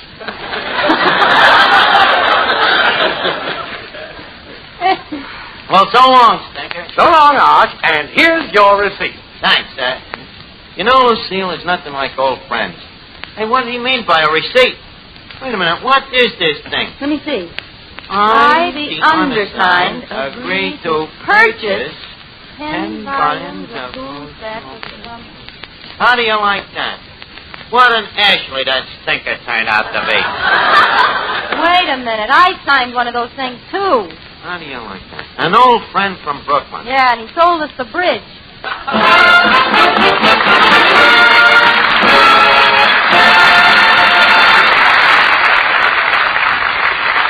Now, before we leave Duffy's Tavern, Leave us put a couple of nickels in Duffy's jukebox. Duffy's jukebox, where the feet meet the beat.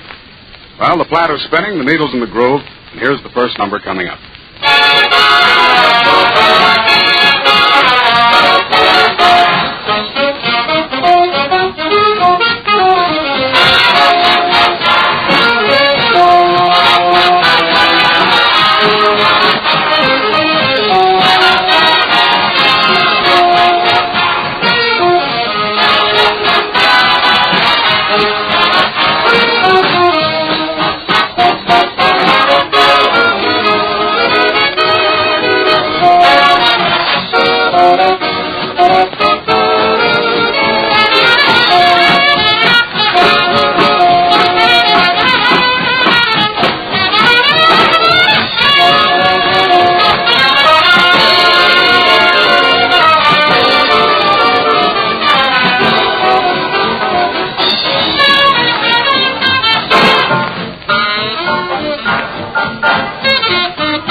clap your hands, leave your worries on your doorstep. Just direct your feet on the sunny side of the street. Can't you hear the pitter pat? And that happy tune is your step. Life can be so sweet on the sunny side of the street. I used to walk in the shade with those blues on parade.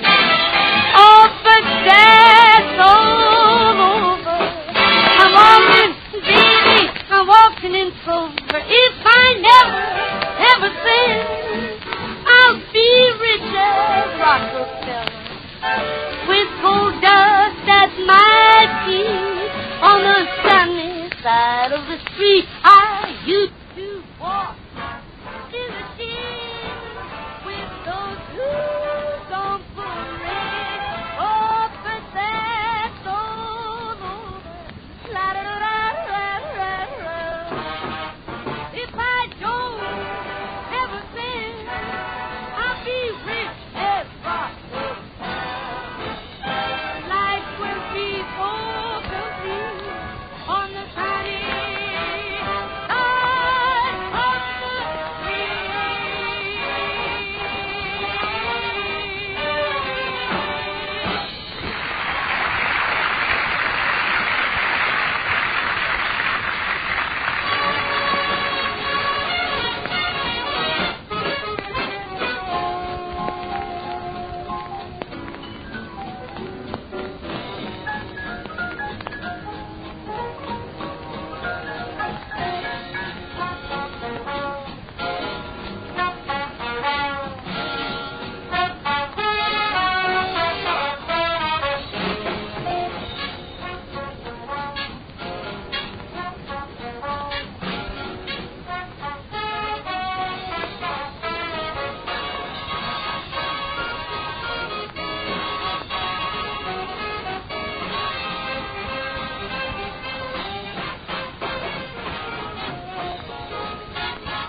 Duffy's Tavern was rebroadcast specially for you men and women in the armed forces of the United Nations by the Special Service Division of the War Department of the United States of America.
Hello? Yeah, this is Ray. No, we can't come all the way over to your house to count if I'm saving gasoline. I'll tell you what you do. You walk over here and visit with us a while, and then later I'll drive you home. Goodbye now.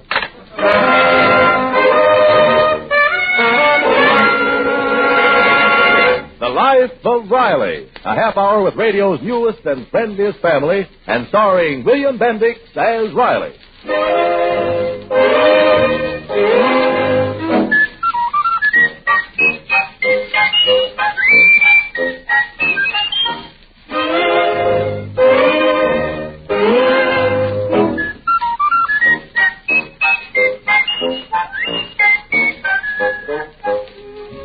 Friends, we're happy to have with us tonight as we meet the Riley family, and hope that listening to their problems may help you to forget some of your own. One problem that the Riley family have solved, in common with millions of other American families, is how to best serve in the national war effort. Every week, the Rileys buy war bonds. And they're going to keep on buying war bonds and more war bonds until Johnny comes marching home.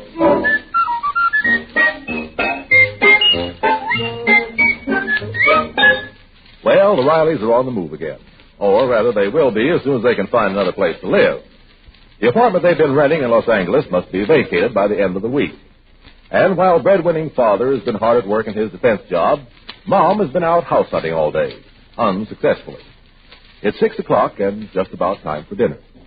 Oh, Junior, I wish you wouldn't do your homework on the dining room table. Did you have homework when you were a little girl? Of course.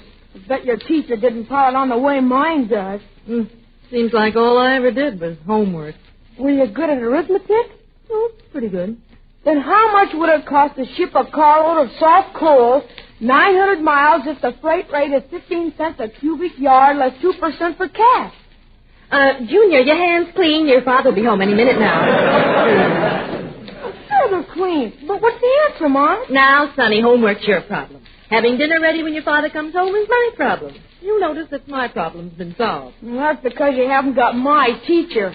If one fork was out of place, she'd make you set the table 100 times. Oh, Mom, I'm sick of school. Can I quit, huh, Ma? What?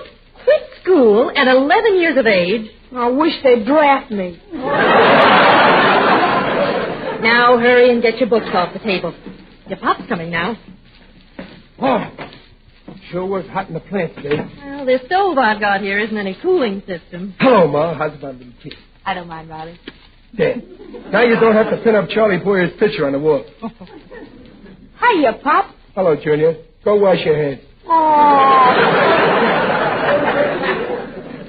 How can any boy's hands get so black doing homework? I was trying to figure out how much it cost to ship a carload of soft coal. Oh, no wonder your hands are so black. Next time, try the same lesson with soap. All right. Riley, what have you got in that long package? This? Oh, this is a surprise. Is it for me, Pop? A baseball bat, huh? To me, baseball is a gruesome subject. The Dodgers lost today. Well, what is it, huh, Pop? This package contains what is probably one of the most great ideas your old man ever had, and that's saying plenty. Oh, thank goodness they haven't rationed conceit, or you'd be speechless. I give you facts, and you call it conceit. A prophet is without profit in his own home. And it's even worse when he's renting. Junior, I'll show you what's in the package later. Oh, you look tired, Riley. How did things go today? Well, I had a very tough... Well, that's fine. I had an awful day. I went from real estate agency to real estate agency. There's just no place to live in the whole state. Now, don't you worry, Mom. We ain't going to be homeless. What? Did you get wind of an empty flat? We are going to live in style. Where, Pop? I'll tell you all about it after grub. Dinner. Riley, the last time you had that look in your eyes was in St. Louis. We ended up living in a trailer right behind a brewery. Well, of course, maybe the view wasn't so good, but the air was intoxicating.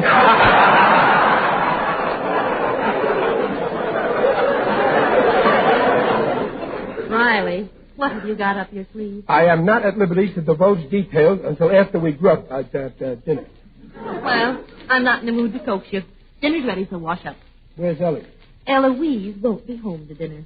She's rehearsing with that corny dramatic class. Oh, I suppose it's going to be late again. A girl of 16 has got no right being out after dark alone. Your daughter's not alone. She's with that nice boy who lives down the street. Oh, that nice boy. I'd talk with that boy. I'd rather she was alone.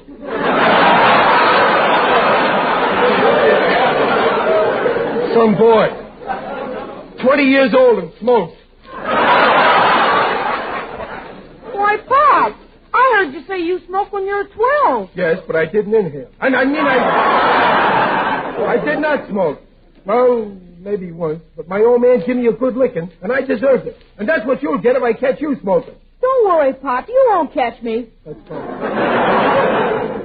Well, what's about dinner? What's holding it up? You, Riley. At least when you're making a speech on the evil of smoking, take the cigar out of your mouth. As soon as you wash your hands, you can sit down. My hands are clean, but I'll wash them just to set you an example. Boy, we're sure turning out planes now. We rolled all 6 today. You know, I never seen the bus so crowded like it was tonight. What'd you say, Riley? I said the bus was certainly crowded tonight. 2 old ladies had to stand up all the way home. Why didn't you get up and give them your seat? Well, there was only one seat and 2 ladies. I didn't want to create any ill feeling between them. Junior, in spite of what your father says, you should always give your seat to a lady. Okay, but if she's a whack, she's got to race me for it. I'm so hungry, my stomach thinks there's a bottleneck in my throat. What's on the bill of fare, Mom? Not that it matters. I love anything you pick. Oh, that's fine. Except veal loaf. Well, that's what we're having, and a salad. But we had veal last night. I know, but there was so much left, I thought we'd have it again tonight. Hey, Pop, tell a guy, what's in that package? Never mind, Junior. It'll keep, like the veal. Pass that stuff, will you? Oh, stop growling. Working in an airplane plant's no harder than trying to feed this house. I only get so many ration points, you know. Hey, Pop, did they transfer you to the land and gear department like you said they would? Nope. The guys that are running that plant finally gave the bomb site division a new lease on life. They put me in. No kidding, Pop. Bomb site. Gosh, wait till I tell a gang. Bomb site, isn't that lovely? Just between us, they've got a new site that's a beaut. From 30,000 feet, they can pot Mussolini's hair with a bomb. So I gave it a nickname. It's a blockhead buster. Hey, I just found some veal in this. What'd you do, run short of cereal?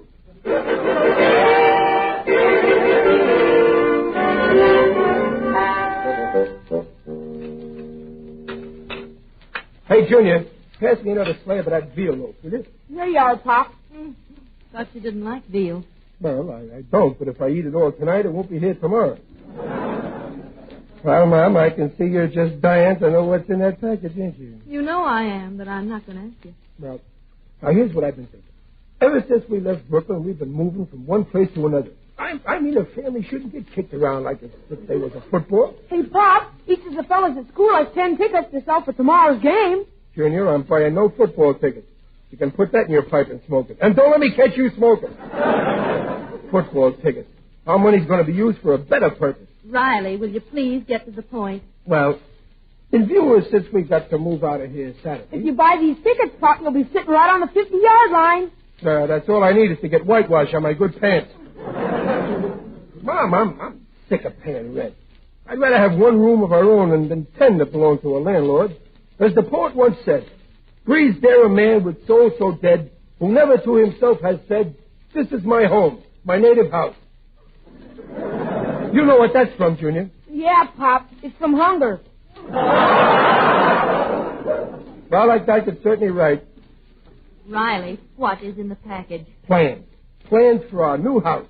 Our new house? Our home. You want to build a new house?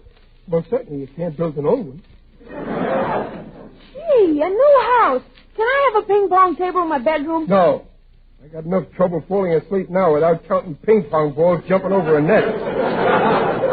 Riley, a house is an awfully big undertaking. How much do the plans cost? Nothing. With the way prices have gone up, that's pretty reasonable. One of the boys in the drafting department used to be an architect. He gave them to me. Here, let me show you. Oh, but, Riley, I just remembered. The government won't allow building till the war's over. They'll give you a priority if you're a defense worker, and you are looking at a man who falls right into that category. Now, you see, the way I figure it, we get a builder who works fast. We live in a hotel until the house is finished. Well, it's all very exciting, but I don't know. Well, ain't these plans neat? This fellow's built some of the finest homes in Los Angeles. He built the city hall, and it's beautiful. City Hall? I've never seen it. Oh. Well, he built the city jail. Your uncle has seen that. Now, don't start picking on Uncle Baxter. Well, I don't want that leech to know we're planning a house. Maybe he'll decide to go back east before we move in. Why, you ought to be ashamed. You never heard me plot against your uncle. My uncle being dead causes us very little trouble. Hey, Pop, show me where the banister is. Banister? Oh, well, here, see? This is the staircase leading to the second floor. And from this window, you can practically see Catalina. Catalina? What are you thinking of building? On that lot we own down at the beach. I guess I was a pretty smart guy to snap up that property just before the city condemned it. Riley, you know you can't build on condemned land. But I saw in the paper that the land's been okayed again. You know, uncondemned.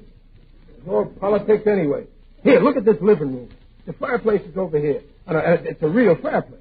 Oh, boy, we can roast Wheaties. Sure. I'm going to build a grill in it. Then Mr. and Mrs. Riley and their son and daughter will have a barbecue. If we can get steak.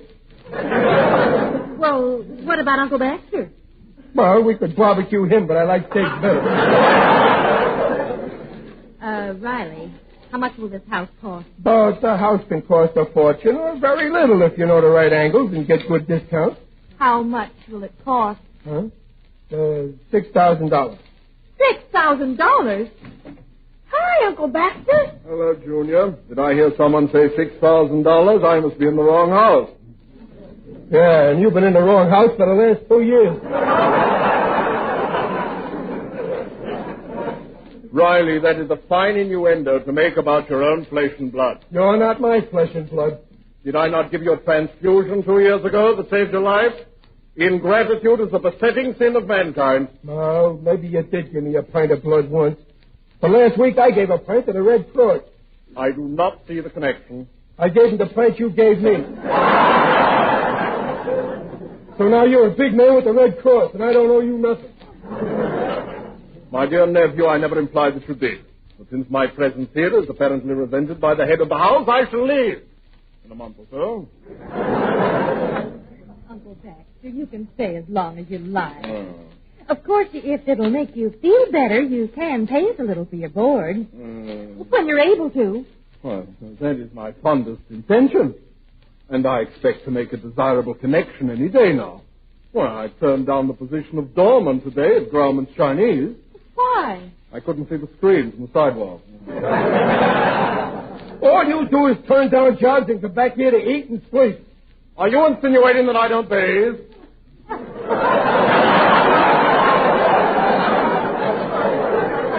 What? These plans are no good. I don't see any cellar. Oh, don't you worry, son. There'll be a cellar when the house is finished. We can't disappoint the mice. Uh-huh. Somebody's building a house. And somebody's not going to live in it. Please, Riley. Oh, all right. Now, look. Right here is the dining room. 10 by 8. Very nice size, not too big. That's right. You keep the dining room small. Makes the portions look bigger. This door leads to the kitchen. Now, take it easy before we go any farther. We? What do you mean, we? What do you figure it's going to cost us to build this house? Us? Pop says $6,000. If your pop says 6, it'll run 10, but I'll keep it down to 8. Now, you listen here. 8? Why, we can't afford to spend anything like that. Now, after all, Riley, we've got nothing in the bank, and we don't know if your job's secure yet. Oh, I admit I've only been at the plant for 3 months, but I can stay there for life. Didn't they switch me to a new department today? Well, maybe we should wait about the house till you've been on the job another few months. Yeah, just like a woman. Well, I don't want to seem conceited, but I might be a partner in that plant one of these days. Very amusing, Riley. Douglas Aircraft taking you in as a partner. Is that so? Well, yesterday, Mr. Douglas passed by my bench, and I heard him say very clearly to his assistant, if that fella keeps working that way, we got to give him the business.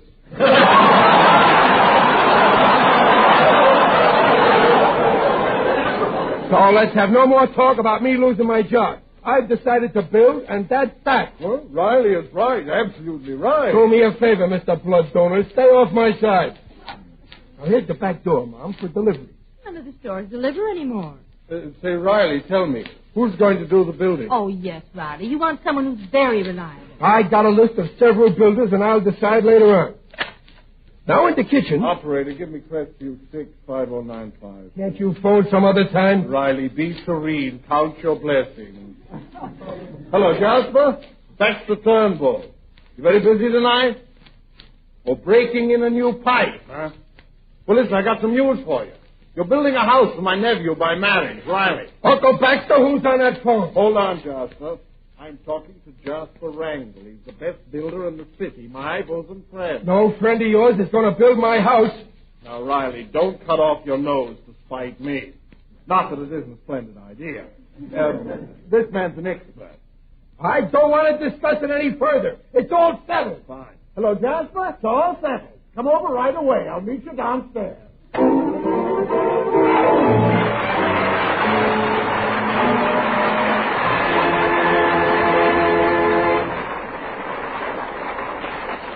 While the Rileys are waiting for the arrival of Uncle Baxter's friend, Mr. Wrangle, here is a message from the Office of War Information. Next winter will be one of the most critical periods of the war for millions of civilians unless they take steps now to prepare their homes for the cold weather. Here are 3 things that can be done now to help ward off sickness and epidemics next year. 1, insulate homes. 2, place orders for coal immediately. 3, check up on all heating equipment to ensure peak efficiency. This is a campaign born of wartime necessity.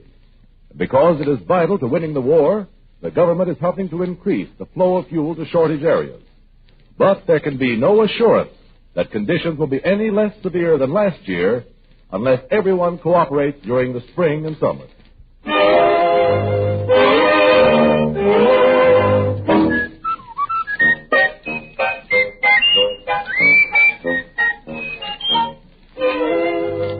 Well, it's an hour since Uncle Baxter has gone downstairs to meet his friend, the builder. Meanwhile, the Rileys are huddled around the blueprints of their dream home. Eloise, the daughter, having come home, has been told the big news. Right here is the mailbox. See? Hey, Pop, can I have a separate mailbox just for myself? You cannot. If Superman can't write you in care of our mailbox, let him phone. Well, what do you think of the layout, Ellie? Oh, Daddy, I think it's just wonderful. At last I'm going to have a room all to myself. No more daybed in the dining room. Oh, Riley, it's grand you're wanting to do all this for the children and me, but one thing worries me. Well, what's that, Dumpling? The cost. Now, you say $6,000, but you know you're apt to get big ideas. Oh, no, not me now. $6,000 is tops. We can borrow it from the bank. We'll pay it off like we pay our rent. Only we'll pay it regular. Pop, we'll raise rabbits, huh, Pop? The rabbits will take care of that. Oh, don't interrupt, Daddy, Junior. You ought to be in bed anyway. Look who's telling me to go to bed. Oh, what are you, grown up or something? Now, Junior, don't be so fresh. And Eloise, don't boss him around. Quiet. These kids can't stop scrapping or tear up these plans and call the whole thing off. We're sorry, Daddy. They've got a couple of boys down at the plant who know the building game from A to B. They figured every foot of lumber, every hunk of plaster, every nail.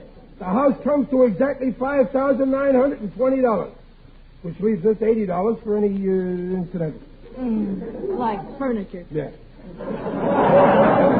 Now all we need is a name for the place. Let's see now. How do you like Seaview Grotto? Daddy, Grotto's more for a restaurant. Oh. Well, then how's the Riley Domicile? That's very poetic. Oh, but here comes Uncle Baxter across the street with a man. Is he handcuffed to the man? Oh, it must be the builder. Now, don't let him talk you into spending any more than we plan on. Talk me into it. What do I look like, a boob? Don't you answer that, Junior. I'm not getting mixed up with any of Uncle Baxter's pals. I'm going to get rid of this guy right away. All right. But don't be rude to the man. Not me. Folks, it is an honor and a privilege to present my dearest crony, Jasper Wrangle. How do you do, Mr. Wrangle? Hello, Mr. Wrangle. Hello, Mr. Wrangle. Goodbye, Mr. Wrangle. I beg your pardon, sir. Did you say goodbye? Yes. I am undesirable of taking up any more of your valuable time. Oh, no, Mr. Riley, my time isn't valuable. Well, then I certainly don't want any of it. Baxter, I think I'll be going. Oh, no, wait a minute, Jasper. Mr. Wrangle, my husband is just trying to say he doesn't want to take advantage of you. He won't. Now, dear, we might as well listen to Mr. Wrangle's ideas since he's gone to the trouble of coming over. Well, I'll listen, but with a closed mind. Oh, fine. Now then, Mr. Riley, have a good cigar. And may I see the plans for your edifice? Yeah, but it's not an edifice. It's just a house, that's all. It's cozy and nice looking. We're going to be very happy in it. Nice looking. We'll take it from your uncle. When Wrangle builds a house, nobody can touch it. Why? Will it fall down? Isn't that little boy up rather late? Now, Junior, dear, go to bed. You too, Eloise. Good night. Good night, dear. Okay. If you get stuck on the building, Mr. Wrangle, I've got an erector set. My own boy was getting like that till I made him stop listening to Red Skelton. Now then, tell me more about this little dream home. I'd love to know exactly what my potential client has in mind. Say, this isn't a bad cigar. Yeah? And I've got several hundred boxes of them at home. Well, say, I may let you build this house after all, Mr. Wrangle. Well, that's very flattering, sir, but I don't see how I can squeeze your house in. I'm awfully busy these days. I came over as a favor to Baxter. Oh, really? That's the truth, folks. Jasper's the only good builder in town that hasn't been drafted. I'm 4F. I got caught in a cement mixer.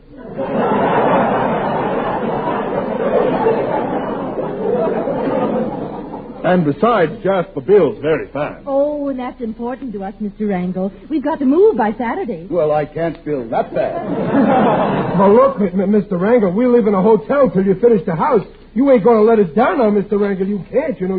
Well, I don't know. For my sake, Jasper. Well, all right, I'll do it. Oh, gee, thanks. Here, sit down here. Now, here's the plans. How do you like them? Great. Perfect. So it didn't take you very long to study them. You must know your business. Exactly. I wouldn't change one detail. Now then, what did you figure on spending? $6,000. That's absolute top. $6,000 will be ample, I'm sure. See, I told you, Mom. And we want the outside to be colonial. Colonial? Yeah, colonial. You're going to look fine in a white wig. Now let's see the downstairs again. Uh-huh. Say, I like this closet. Closet? That's the living room. But this living room is only 11 by 9. I see you in the living room 22 by 18. We must be visiting. We'll make the living room a bit larger. Mr. Wrangle, I don't like to intrude, but if we add any space, doesn't that raise the cost? No, we'll cut down somewhere else. Maybe we can lower the ceiling. That's it. And that'll give us enough margin to put in a swimming pool. Well, the children would love a pool, but can you do that on $6,000? We can try, my dear lady. This is an exceptional case. You're Baxter's family, and I don't expect to make 1 cent of profit on your house. I get it. You just like to stick your hands in a wet cement. Touche, Mr. Riley, touche. I see the plans call for 6 rooms. Yeah. 3 bedrooms, a living room, kitchen, and a dining room. Well, we'll add a rumpus room right here. Now, wait a minute. Oh, Wrangle is right. Riley, you work very hard all day. You deserve some relaxation. Besides, the rumpus room can be used as a guest room, if you need it. Something tells me we're going to need it. Baxter, mark down the rumpus room leading off the gymnasium. Gymnasium? And there'll be a nice view from your gym, Mr. Riley. You'll be able to see your tennis court. My tennis court? Oh, Riley, it sounds wonderful. Yes, sir. When Wrangle builds them, it thrills him. I can see you now, Mr. R. You wake in the morning, 3 sets of tennis on your court, a cool, refreshing swim in your pool, a workout in your gym, breakfast in your magnificent garden. And then I bum a ride to the plant.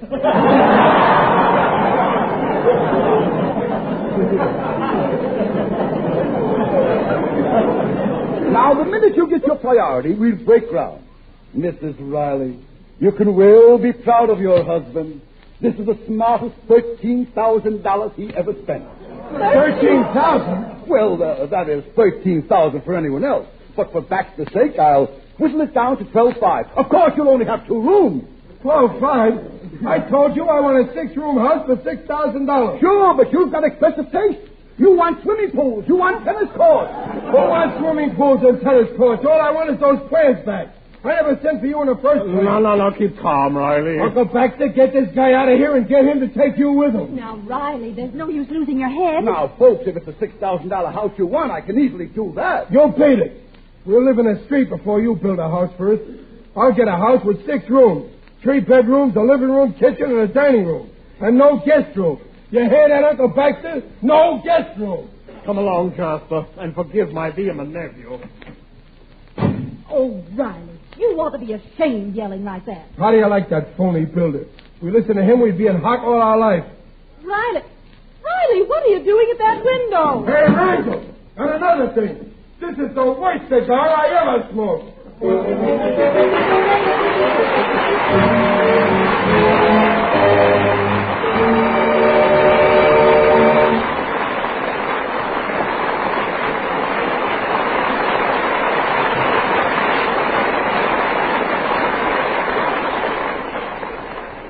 Demands for passenger service on railroads and buses will reach new all-time peaks during the late spring, summer, and autumn.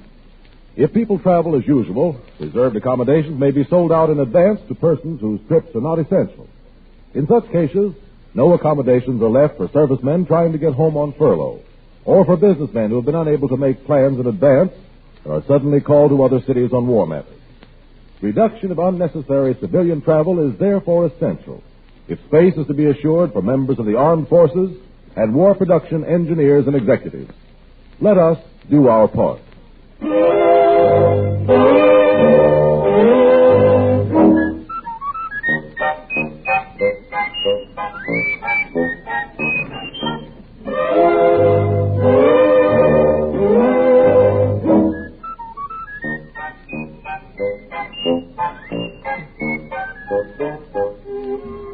Follow The Life of Riley next week at the same time.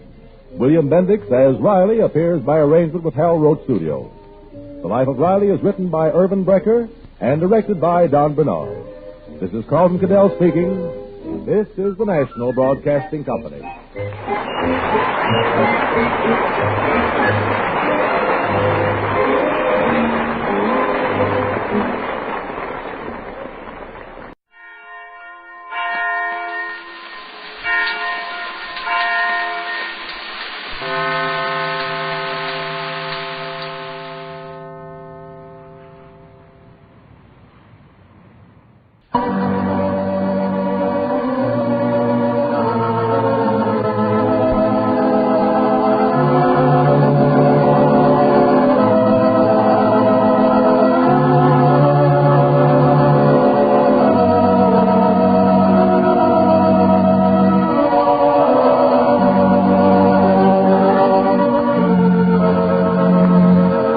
Of Postum, the favorite mealtime drink in 3 million American homes, present your favorite radio friend, Lum and Abner.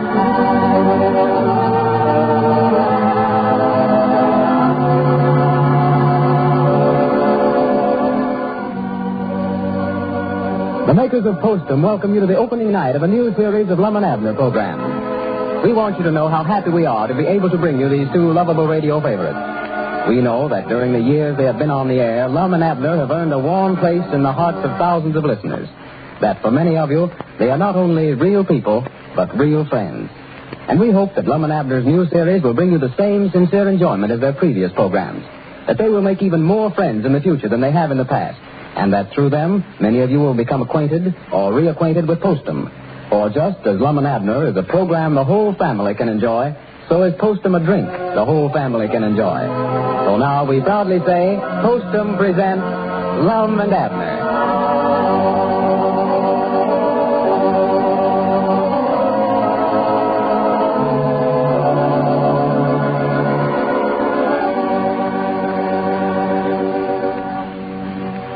And now, let's see what's going on down in Pine Ridge. For the past few weeks, Lum and Abner have been trying to raise enough capital to organize the Pine Ridge Motion Picture Company. The old fellows have succeeded in getting together $1,200 and now plan to begin work on their first production. They intend to continue operating their general store, however, until the new venture proves to be a success. As we look in on the little community of Pine Ridge today, we find Lum and Abner down at the Jot 'em Down store, still enthused over the possibilities of their new enterprise. Listen. Well, looks to me like, Lum, we got to get a camera the first thing we do. Can't make moving pictures without a moving picture camera, can we? Well, that's all been intended to. Oh. I sent a telegram to the moving picture supply house out there in Hollywood Saturday. See what kind of prices they got on good second-hand outfits. Oh, well, good. Lummy, that's better than buying a new one. Oh, yeah. We've got to save every place we can on this first picture. Oh, yeah. After that, I can go into some of these super gigantic edited productions. Yeah, reckon so. The main thing I'm interested in is getting this first one started. I've got $600 invested in that thing, and I want to get it back. Well, we're getting it started just as fast as I can. Well, do you know yet how much it's going to cost us? No, I can't tell till I get the prices on the equipment. Can't, No. Another thing we got to do before I can say definite how much it's going to cost is find out what the picture's going to be about. You do, huh? Sure. Can't tell how many actors we're going to have to hire or how much the costumes are going to cost and the sets and all that stuff or nothing. Well, Doggett, I hadn't thought about that. Well, I have. That's the importantest thing of the whole business. See, you're mighty lucky to have a feller like me at the head of this business, Abner. I am, huh? Oh, yeah. Well, good for me. I worried about that to where I can't go to sleep of a night hardly. Laid up there in bed last night and counted elephants for 2 hours trying to go to sleep. Elephants? You mean sheep, don't you, Lum? No. Since I got into this moving picture business, thinking about them super colossal, gigantic Edwards productions, them sheep won't work no more. Oh. The whole success of this company depends on this first picture. And that's the reason I've been worrying so much about it myself, trying to find the right kind of a story. Sure. Can't make up my mind whether to write one myself or get one that's done wrote. Yeah, well, I believe that we better get one that's done wrote, Lum. Yeah, it would save me a lot of trouble if we could find one that we like just as well. Yeah, sure. I've thought of 3 or 4 that we might could use. Well, good. That Gone with the Wind ain't never been made into a picture yet. I could get busy on that and beat the other ones to it. Gone with the Wind. Yeah, they don't seem to be able to find the right actors for it. Well. I've heard that's the only thing that's holding it up. Uh-huh. Well, I believe that Catherine Brogan could take that leading woman's part all right, that Scarlett O'Hara's. Of course, Red Butler, I've got somebody in mind for that already. Well, why don't we make it then? Get started if you think it's a good idea. Well, the only thing, that book's that thick. It is. Yeah, take too much film to make it. That stuff runs into money before you know it. I believe we ought to keep this first picture as short as we can. Yeah, cheap as we can make it, so bad. That's the trouble with that Chicago Fire. It's too long, too. Oh, well, they've done made that, Lum. I seen an advertisement in a paper about it. It's done made. Well, yeah, the Chicago Fire. But we can make the Pine Ridge Fire. Oh. All you gotta have is a cool old lamp and a cow. Wouldn't have no trouble finding plenty of them around here. No, as far as that goes, that old cow of ours could work in that picture. She'll kick a lamp over every time if you walk up on her offside. Well, the only trouble is we'd have to burn up the whole town to make it. Best thing for us to do is just wait for them to have another fire, not start none. No, better not start none, no. Right now, this Snow White and the 7 Dwarfs appears to be about the popperest thing there is. Who? Snow White and the 7 Dwarfs. Oh. Been reading about it in that moving picture magazine I bought. It's been a big help. I know that wasn't a waste of money. I'd get some good ideas out of it. Well, what did it say? Well, it just went on about what a success it was and all. Uh-huh. The crickets had just raved about it. Well, that's done been made too, ain't it? Yeah, but I thought we could sort of outdo that and make a Eddard super special out of it. Oh, well. Have about 18 or 20 of them dwarfs instead of just 7. Uh-huh. I thought we could call ours Snow White and 18 Dwarfs. Put ours in the same town with that other picture, you know who'd get the business. Yeah. Well, where are we going to get enough of them there, them dwarfs around here for the actors, old Lum? I ain't never seen none around Pine Ridge. Well, that's another place we got them. I thought we could have our dwarfs bigger. Oh, well, good. There's one called Doc. I thought we could get Doc Miller for him. Yeah. And another named Sneezy. Well, we could get old Sneezy Jim Williams for him, man. Yes, he'd make a good one. Yeah. Him with his hay fever. Yeah, he just sneezes all the time. And Sleepy, I thought we could get old Luke Spears for that. He can go to sleep standing up if nobody don't disturb him. Yeah, he sits down there at the barber shop and leans that chair back and just sits there and sleeps by the hour. Oh, he's a plumb nuisance. Yes, he is. It's all Mose can do to wake him up and get him out of that chair whenever a customer comes in. Well, sure, yeah. Had to shave me in the shine chair the other day. Couldn't wake Luke up. Yeah, Luke couldn't be beat for sleeping. No. He's got unnatural talents for it. Yeah, he sleeps well, he does. And I think Mose Moose would make a good Happy. That's another dwarf. Well, here, Lum, I'd sort of like to be one of them dwarfs myself. Oh, yeah, well, I couldn't decide which you and Cedric we hunt for the one called Dopey. Well? Either one of you could do that part good. Well, you just give it to me, then. I've got more money invested in that company than he has. I ought to have my first pick. All right, we can make Cedric bashful, then. Yeah. That's another. Anything. I don't care just so I get to be Dopey, that's all. And old Grandpa Masters is a natural-born grumpy. Oh, my, yes. Grumpy's somebody I ever seen in my life, that old man. Well, I mean, there's a dwarf called that. Oh, well, what are you going to be in the picture, Lum? Ain't you going to be in it? Well, I sort of aiming on Catherine Brogan being Snow White and me be the prince that comes in and saves her from the queen, you know, after she ate the pies and apples. You mean that there Catherine Brogan will have to eat a poison apple? According to the story, she does. Oh, well, I don't believe you'll ever talk her into eating anything poison that way, Lum. Well, we can use a double for that. A double? Yeah, and then she can eat the double. Have 2 apples.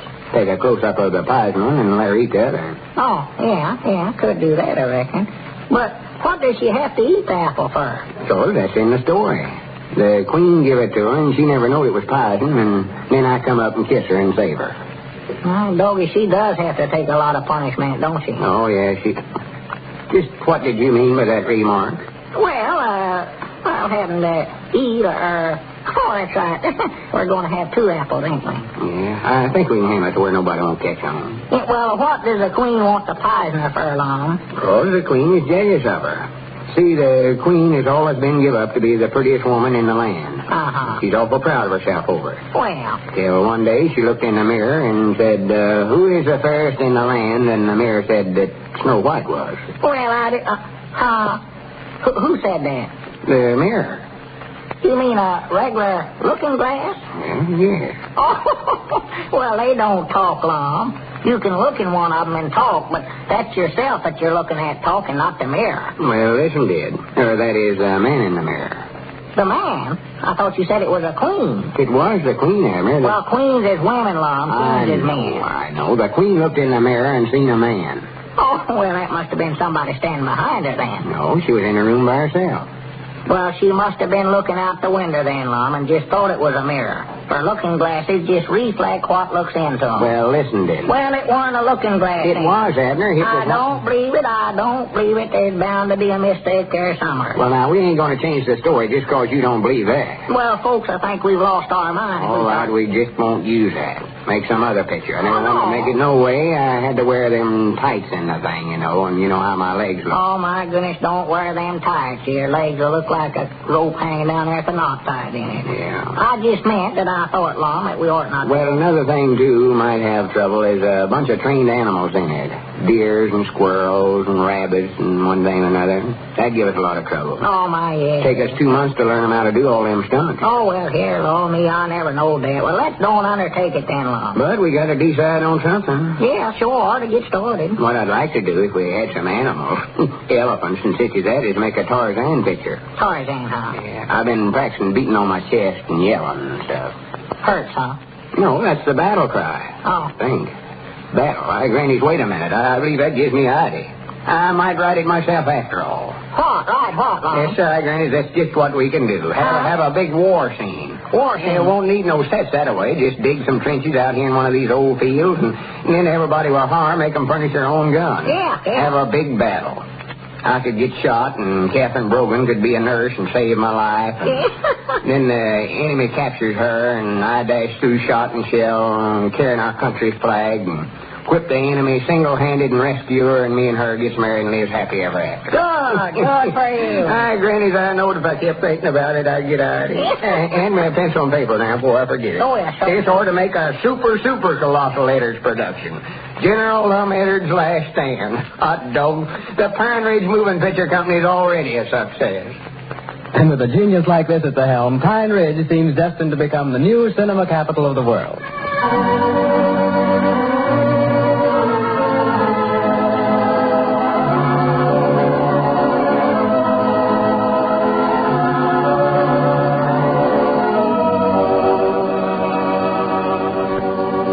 You have just heard the first program in the new Lum and Abner series, brought to you by the makers of Postum. Mind if I sort of cut in on you, Mr. Crosby? Well, no, indeed, Abner. Glad to have you. Well, me and Lum would just like to say that we're mighty proud to be associated with a fine product like Postum. So we're looking forward to have an uncommonly good time on these programs. Ain't that right, Lum? It sure is, Abner. And if we can show those folks that shouldn't drink coffee how they ought to be drinking Postum, then everybody will enjoy themselves. And you're right, Lum. Ladies and gentlemen, it's our sincere hope that the combination of Lum and Abner and Postum will bring all of you a lot of real enjoyment. For while there are many people who can drink coffee without ill effects, there are many others who either have to drink it sparingly or should not drink it at all. If you are one of them, then Postum will fill a long-felt need. You can enjoy at every meal, at any hour of the day, the cheering warmth the tempting aroma, and the satisfying flavor that have made Postum the favorite hot drink in 3 million homes. Be with us next Wednesday, won't you, when Postum again presents Lum and Abner. Lou Crosby speaking. This is the Columbia Broadcasting System.